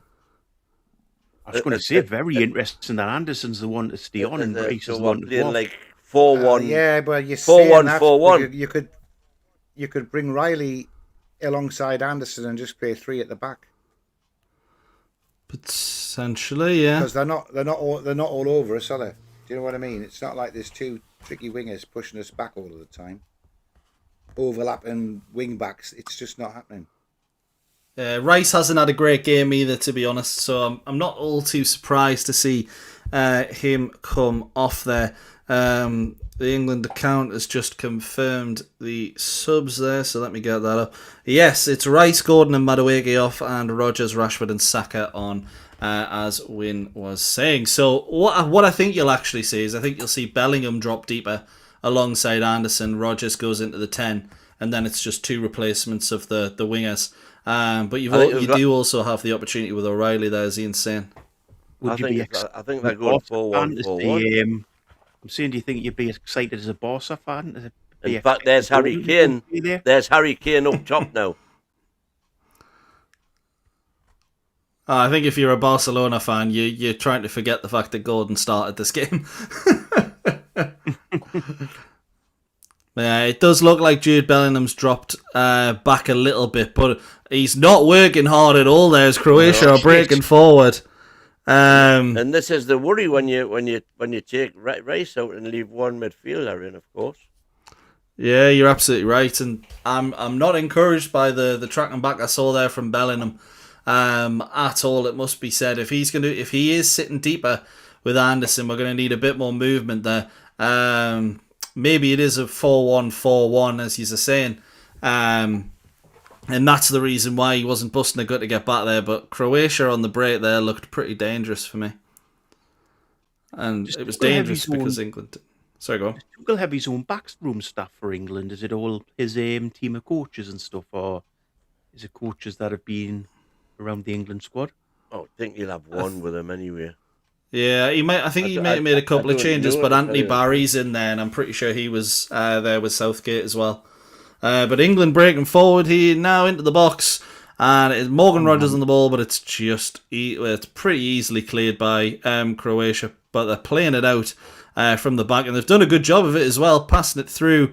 But the touch there from the striker just wasn't good enough. Ball played a little bit behind of Mantovic, and it was very easily dealt with by England, who are now playing out from the back. But it's a little bit wider. Reece James a little bit more advanced than what we've seen previously. He plays a crossfield ball.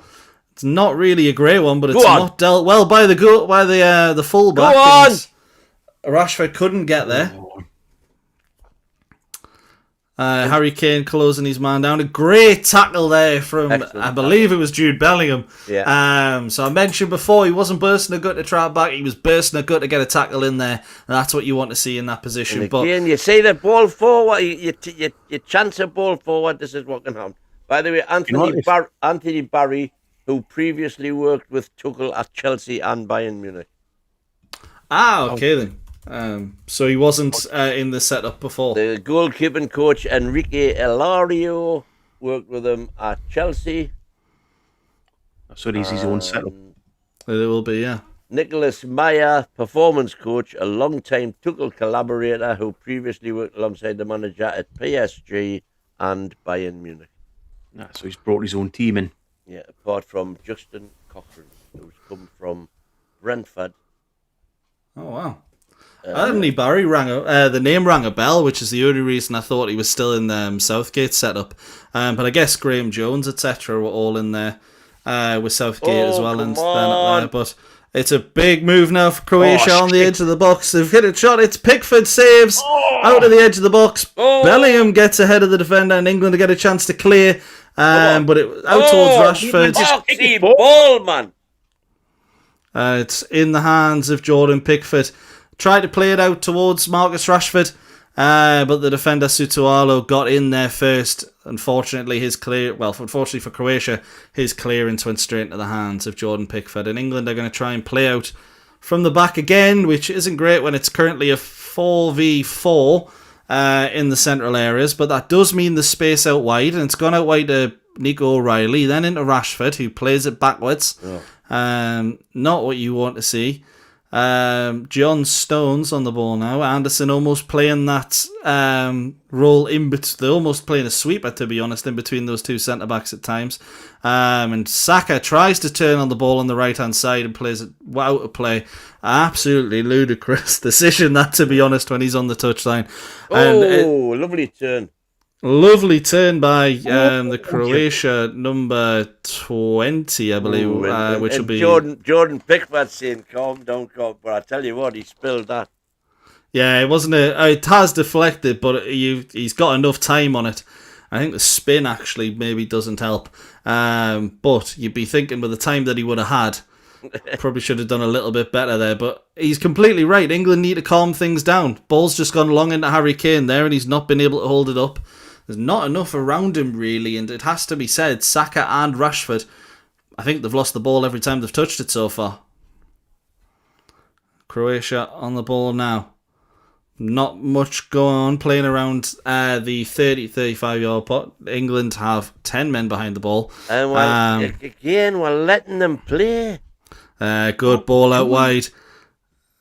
Crossed in, and seemed like there was a little bit of a claim there. But it's offside. Offside. Yes, offside there, as you were saying. I was going to say, it looked like there was a little bit of a claim there from one or two of them for handball. But offside, obviously, it would not matter. Showing that Pasalic shot, once again, pretty good save from Jordan Pickford. Quite close to him. So it's a save you'd expect him to make, but close range, face shot. And Vlasic is coming on for Croatia, the ex-West Ham man, and he's coming on for Baturina, obviously the Croatian scorer of the first goal with that great strike. Scorers off now. Kramaric has also come on for Mario Pasalic, obviously Kramovic. Jed Spence is coming on. Is he warming up for England? I don't know who for.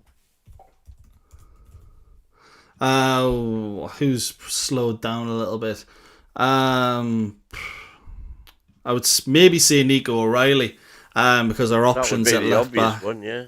Yeah, England have got a little bit of a reprieve after Ezri Konsa draws a foul in England's half there.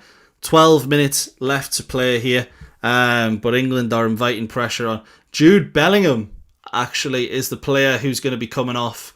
The scorer of England's third, and it looks like. So we're going to try and hang on to what we've got.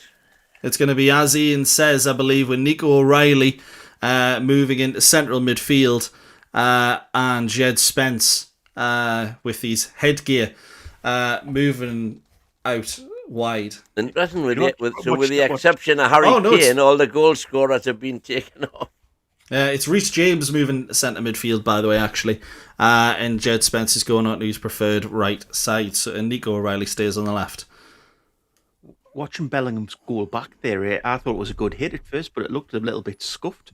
It went in off the post, but it wasn't the cleanest of hits. Might be one of those situations where the scuffs actually helped him. Exactly, yeah. How many times you've seen somebody catch the ball beautiful and it goes straight in the keeper or whatever? Or it comes to the post. When you scuff it, nobody knows what's actually going to happen. Croatia getting to the byline here, whipping it across. What we're doing here, lads, come on. What I've immediately remembered when you said that win is the last minute of injury time, 3-2 down against Everton. Tonali hits the most beautiful volley into the top corner. And somehow, Pickford makes a fantastic save. Yeah. Oh, that's a horrible punch. He might have to do the same here. No, he doesn't. It's over the bar. Cross comes in from the Croatian winger. Pickford punches it as clean as you could like into the Croatian little bounce. It as clean as you like. I think. I mean, it falls as clean as you like for Sukic. Oh yeah. Who literally bounces in front of him, welcomes him onto him.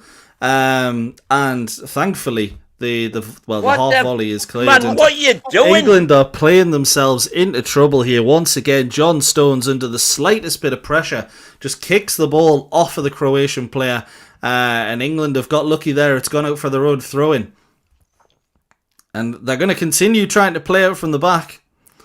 This is either a stroke of genius and it will lead to something, or it's absolute madness doing the same thing over and over again and expecting the worst. I'll tell you which one it is in 10 minutes. But it's with Pickford now. That's it. Wide. Get it forward. Let's see what England can do here. Run. Bursting forward from midfield. There we go. It's in behind it. Jed Spence. Can Jed Spence get onto it? He does, and it's a good save. Hit it again. Hit it. It's come out Just have a to shot, Elliot man. Anderson.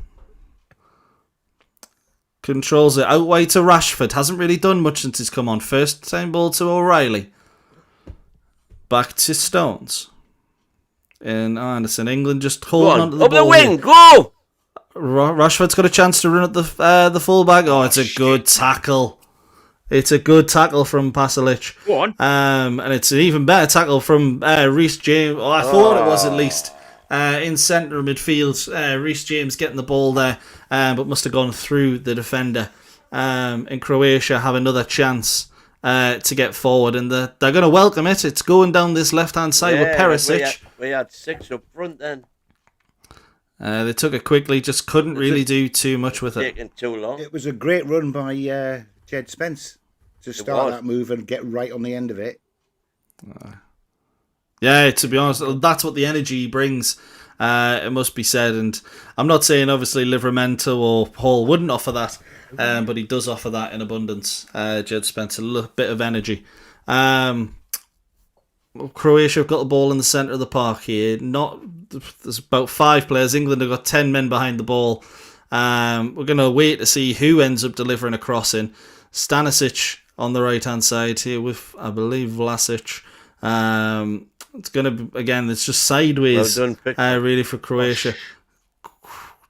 It's easily cleared by, I say easily. The ball's coming to Jordan Pickford, and it's he's made a little bit of a mess of it, but he's done enough to stop. And unlucky there. England nearly managed to get the ball off the Croatian centre midfielder there. Stanisic on the right-hand side. Tell you what, if we play across the channel that play in blue like this, they'll absolutely thrash. Yeah, I will say England have really slowed down here in the second half, and it's a shot from distance. Kovacic, as I say, it would have had to be a special effort to be Pickford from there, but it was slow on the floor, and Pickford could just fall on the ball. But it's all Croatia, it must be said. England inviting pressure onto themselves. Get that ball forward. Let's see what England can do. Croatian fans in the crowd still believe, but it's England who have a 1-goal lead. Nice little pass there for Concert to Pickford. He's got a bit of time here. Him and John Stones. The press hasn't quite... it's just sideways and backwards again, it must be said. Into Jed Spence. Nice little first time pass there. Into Saka on the right hand side. Does well. Forward, we're away. First time touch. Saka picks it up. He's got to find Rashford on the left hand side. Marcus Rashford's through. Cuts inside and he scores. It's in the bottom right corner. Marcus Rashford, chosen on the bench for this evening's game, comes off the bench, acts as the super sub, and it's a lovely finish from the former Barcelona man to give England a 4-2 lead here in the World Cup. Brilliant bit of play there. England. Croatia do really well, to be honest, to defend, but England get bodies forward. Saka finds Rashford, cuts inside. He's left one-on-one with Stanisic. There's nothing he can do. He cuts inside and again, that all came from a ball forward up the wing. You know, Jed Spence did well to control it and eventually win it and pass it inside. But it was because we passed it out instead of fannying around. Again, I think Croatia's keeper's got aim. I was thinking this, by the way. He's not the greatest. He's not covered himself in glory with that particular effort. But what I will say is England invited the press brilliantly there. In that right corner, Croatia had 5 players in England's attacking third. First time pass from, I will say, I didn't see who it was. I think it was Morgan Rogers. Dropping deep, playing that first time pass into Bukayo Saka. Saka beats his man. England get a little bit lucky with the deflection, but it's an absolutely brilliant goal from Marcus Rashford. His 19th for England in 73 appearances. Some might say that it's what is happening is John Stones is coming off for Mark Gahey as England's final substitution. And while the Croatia fans certainly believed 5 minutes ago, Lions on. they're not anymore. I want to say even England can't bugger it up from here, but I won't say that yet. I will say that. Come on, here we go again. Oh, We'll have to make a call now, don't we? If England get to the World Cup final, we'll go to a hire shop and get a lion suit. And we'll come on the podcast. His name is the Lions. no! Yeah, I saw that in the crowd. It's not that bad an idea, Great ball. No, I wasn't saying no to getting the hates lion lions. shoot. I was saying no to getting to that ball back to Pickford when he could have played it forward. England 2 goals up. They are just going to look to control the game and hold on to it now, much like they've tried to do for the last 20 minutes. Although the ball forward there from Rashford goes straight to a Croatian player. Tried something a little bit different. You could argue he didn't need to, but gives Croatia the ball back. A little bit of one-touch play, but Spence does well. Great pressure there from Anderson all the way, by the way. And it's hard lines, Jed Spence just couldn't get to it. That was ball fantastic running by Anderson there. It's what he does, isn't he? He gives To you keep that them- energy to for keep 90 them under minutes. pressure. They never had an easy ball. And we ended up getting the ball back in a chance. We're a bit worried that Kane's playing the full match. Do you think it would have been one now to give him a bit of a rest? I think Garner I think he are wants a hat-trick. perceived that also as well. I think Ghana are perceived as the weakest opposition in the group. They are below. They're below Panama in the rankings. I wouldn't personally say so, but Ghana have got Semenyo and Inaki Williams and a couple of others who are very decent players. But certainly there's a lot. No, I don't mind that going back there because it's in the 4 players, and now we can go forward properly. Up the wing now. Right-hand side. Go on. Come on. Played forward, but it's a bit too much on it. Oh. And Jed Spence can't do too much with that one, unfortunately. Two balls in the last 3 minutes where there was just too much on the ball. I'm not blaming Spence at all. There was just too much pace on the ball. But at least they were trying to get it forward. Yeah. Exactly, Bookie, exactly. And Croatia trying to do exactly that as well. Trying to get the ball forward. It's a good interception there by Ezri Konsa. And knocks it out for... I think he's been fouled, actually. And it looks like it's going to be an England free kick. England 4-2 up. We're about at the 90th minute. It's going to be a huge 3 points in this World Cup for England. I don't think many expected 4 goals for the 3 Lions. I'll check the predictions and find out in just a moment. No. He did. You did. Oh. Sadly, but they didn't expect the 2, so we'll all get 1 point, I think. I don't think I put that scoring on the. Oh, that looks bad. Potentially 6 minutes. 6 minutes at a time. I know that's On not the what you're saying. That looks bad. scoreboard. it's not that bad. It's just a little kick, isn't it? Yeah, it's not too bad at all. Throw in for England is given away. Croatia, they've got time to turn on the ball. It's into Kovacic. Well, we're knowing anyway. Nice We're knowing little half pressure. an hour. Well, we're knowing 3 hours, 2.5 hours, whatever it is. When we watch Panama and Ghana play, I fancy Ghana strongly for that. I think Ghana have certainly got the better big name players. From what I've seen, Panama are actually a lot better than people are giving them credit for. I have seen in the odds of both of them are, the Ghana are favoured. But it is pretty close. But Croatia have the ball on the right hand side. Just get shot. Just hit it. It's What are you easily doing, played. man? Forward.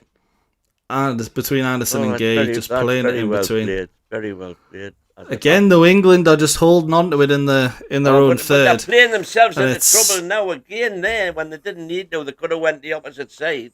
Gay's done very well to find. And then they've lost it.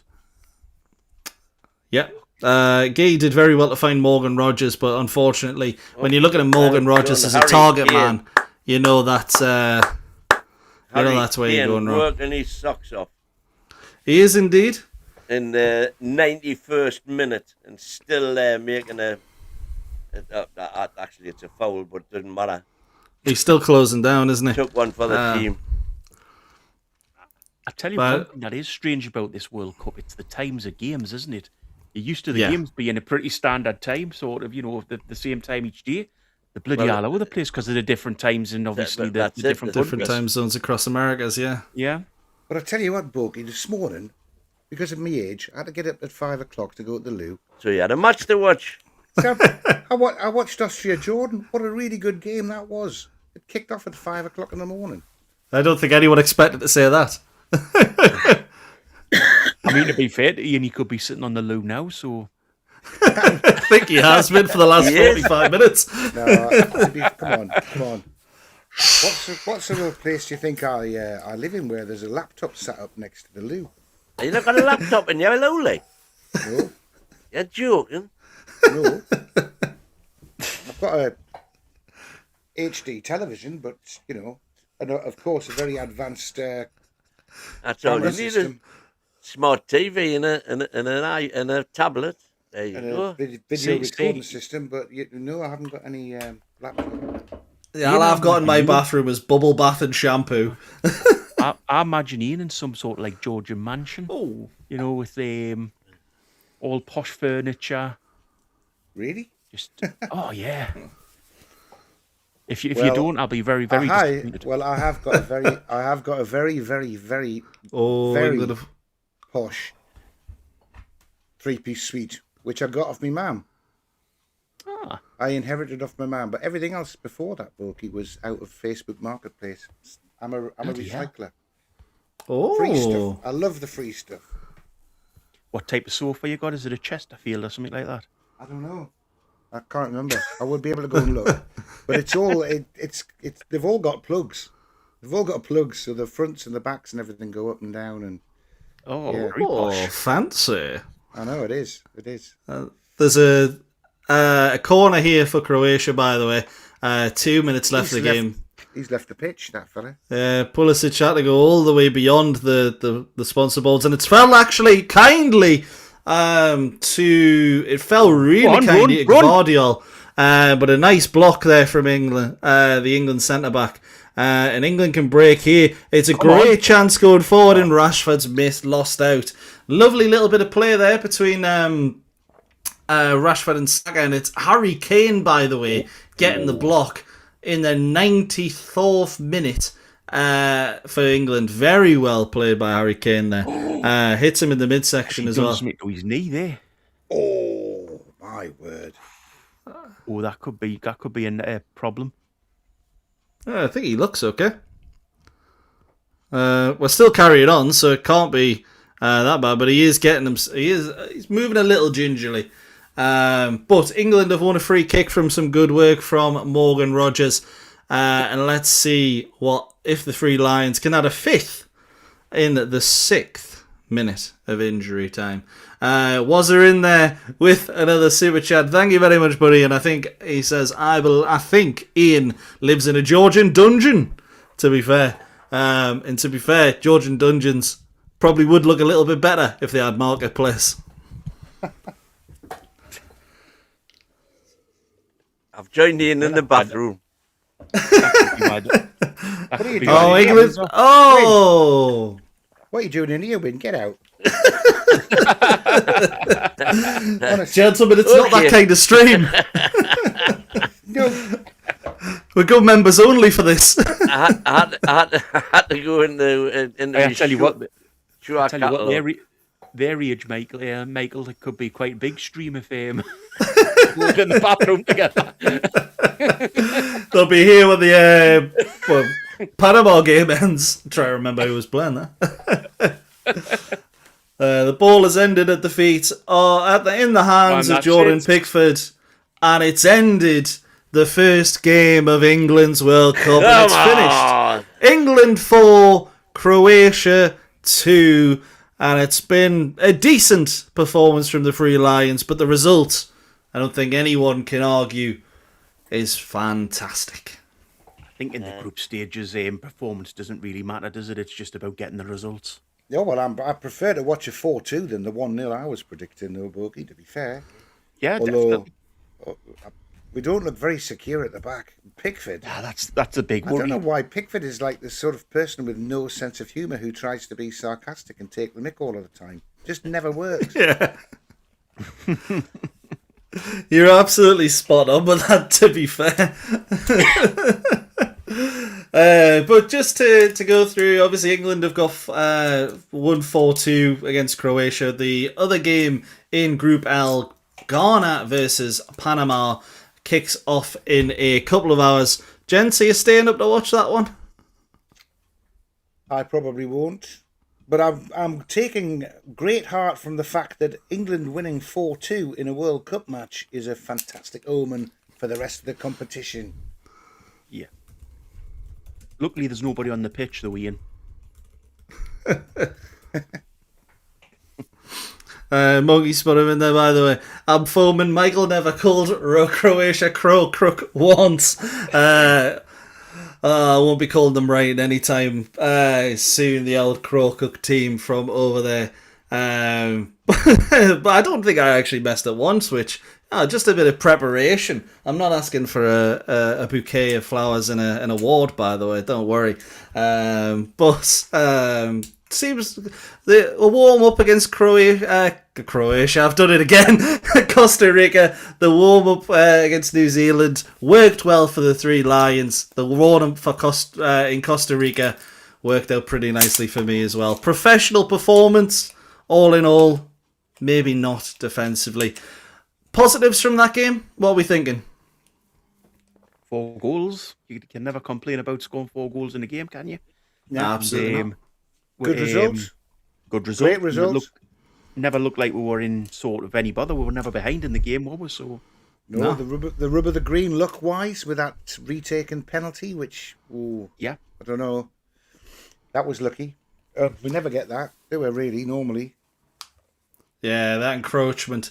I'm not sure the encroachment actually would have been in play because the defender doesn't get. I don't know if it's that defender that gets there. I'm not sure if that's still the rule. But the keeper was narrowly off his line. So they're the positives. What are the negatives, gentlemen? I don't know. I've just had an outage. Well, too much info. I think. Which end? It's the defence, isn't it? Wayne, I think you can get an elasticated bandage for that sort of thing, mate. No doubt. Listen, job done. That's where we are. Job done. And actually quite comfortably. The worry is the defence, though, isn't it? That's the big worry in the team. But the thing is, I think it would have been a lot more comfortable if we'd looked secure at any stage with the back four. Yeah. I didn't think Reece James played much of a full-back role in the first half. Riley flatters to deceive going forward, but I'm not sure he's brilliant going back. I would have Jed Spence every day. I mean, obviously, I would have Lewis Hall, preferably, but... I just think a better team will exploit that. Croatia did it twice, and we were able to score 4 in reply. But if it's France that do it twice, then we're giving them a 2-goal start, aren't we? But Ian, then do you not think as well that when you play better teams, you play better? So these weren't a great team, and it always affects the side that you don't play a great game either. Well, whereas when you do play the bigger teams, you step up to your game a bit more, don't you? So I know, but I don't think there's loads. They're saying they're not a Rainbow great Key. team. Semis and finals. But you've got to look at how old that team is that they're still having to put out there, don't you? They're an old team. What I'm worried about is that it looks like it's an instruction from Tuchel to play out from the back and to hang on to the ball. No and matter how what. many times Rice gets the ball, turns, see there's nobody near him, so he stands still and points at people and lets somebody come up to challenge him before he decides to make a pass. We're just going to get it really moved annoyed because literally not every time, because some balls will go astray, but all of the goals came from somebody at least trying to get the ball forward. That's not going to go from someone putting it backwards. There was none of the goals came from tippy-tappy pendulum football and then an incisive shot or whatever. They all came from the initial long ball. That shows you wins commentary, doesn't it? Goals come if you play forward. The reason that we are threatening with a fast ball forward like that is that we have had an opportunity and not done it 3 or 4 times before that. It's the surprise of it, isn't it? Yeah, I think with that as well. If we just knocked it forward all of the time, it would be so easy to defend against. So you've got to hang on to it. I don't like the pendulum stuff too much. But you saw the way that Croatia scored against us at the end of the first half. That was pendulum stuff until... Well, that was bad defending as well. Agreed. I think we switched off. Yeah, you see it so many times, don't you? You sort of the pendulum football sideways and backwards, and then one long ball forward. It causes the mistake from the defender, and maybe that's down to a lack of concentration, or maybe it's just a case of you put them under pressure. These kind of things happen. But what I will say with both the Rashford and the Bellingham goals, there is a bit of the sideways passing at the back, creating that space, and they managed to get the ball forward out wide. What I'd like to see is that a little bit more. What I would say is those passing sequences when we're going left to right, you're seeing too many of those passing sequences where it's 15 to 20 passes. It doesn't need to be that many. You can play 5-10 passes and then try and get it down the line. You can do it a little bit earlier, shift the space a little bit earlier, and you'll against better teams, and that's how you'll create the chances. But 4 goals in the first game of a World Cup. Obviously, Iran last time. We can't say it's not something we haven't done before, because again, we conceded 2 on that day as well. By the way, when we were beat, was it 1? Might have been Taremi. I think Taremi scored, and I can't remember if they got a second. But either way, we didn't look great defensively in that game either. I know we went on to lose to France. But overall, a great result. Yeah, against Croatia in the opening game of the World Cup. Is this as good as it's going to get? Well, we'll leave. Hopefully not. Hopefully not. I think I'd like to see Gay in more. I'd like to see Spence in more. And even though Bellingham got his goal, I think I'd like to see Rodgers in more. I agree. That final goal, Rodgers linking up with Saka, then Rashford getting the goal in the end. We've seen a lot from England's substitutes there. Rashford getting the goal, Saka getting the assist, Rodgers looking good in spells, and I would always want to see a little bit more of Mark Gay over any England defender. But that is all for our show this evening. 11:10. I think it's going to be a really, really interesting tournament. If you're staying up to watch... if you're staying up to watch Ghana and Panama, then to be honest, you're a I want to say a lunatic, but you're a better football fan than me. I'll be watching the highlights in the morning. Thank you, Monkey Sputin, for your super chat. Thank you, Wazza, as always, for your super chats, mate. Absolutely. And, if you haven't already, don't forget to smash the like, because it helps us. And we will see you. I'm not sure when we'll see you next. Tell you the truth, but hit the bell, and you'll be informed. There'll be a show tomorrow night at 9:30, won't it? Thursday, yeah. No, is it not? I think there's a match of some description on that we have. Brazil's not on till the day after, I don't think. No, the games tomorrow are Switzerland, Bosnia at 8 o'clock, Czech Republic, South Africa at 5 o'clock, and Canada, Qatar at 11. So we should be around with the new show. Talk shite about nothing. Which we're very good at.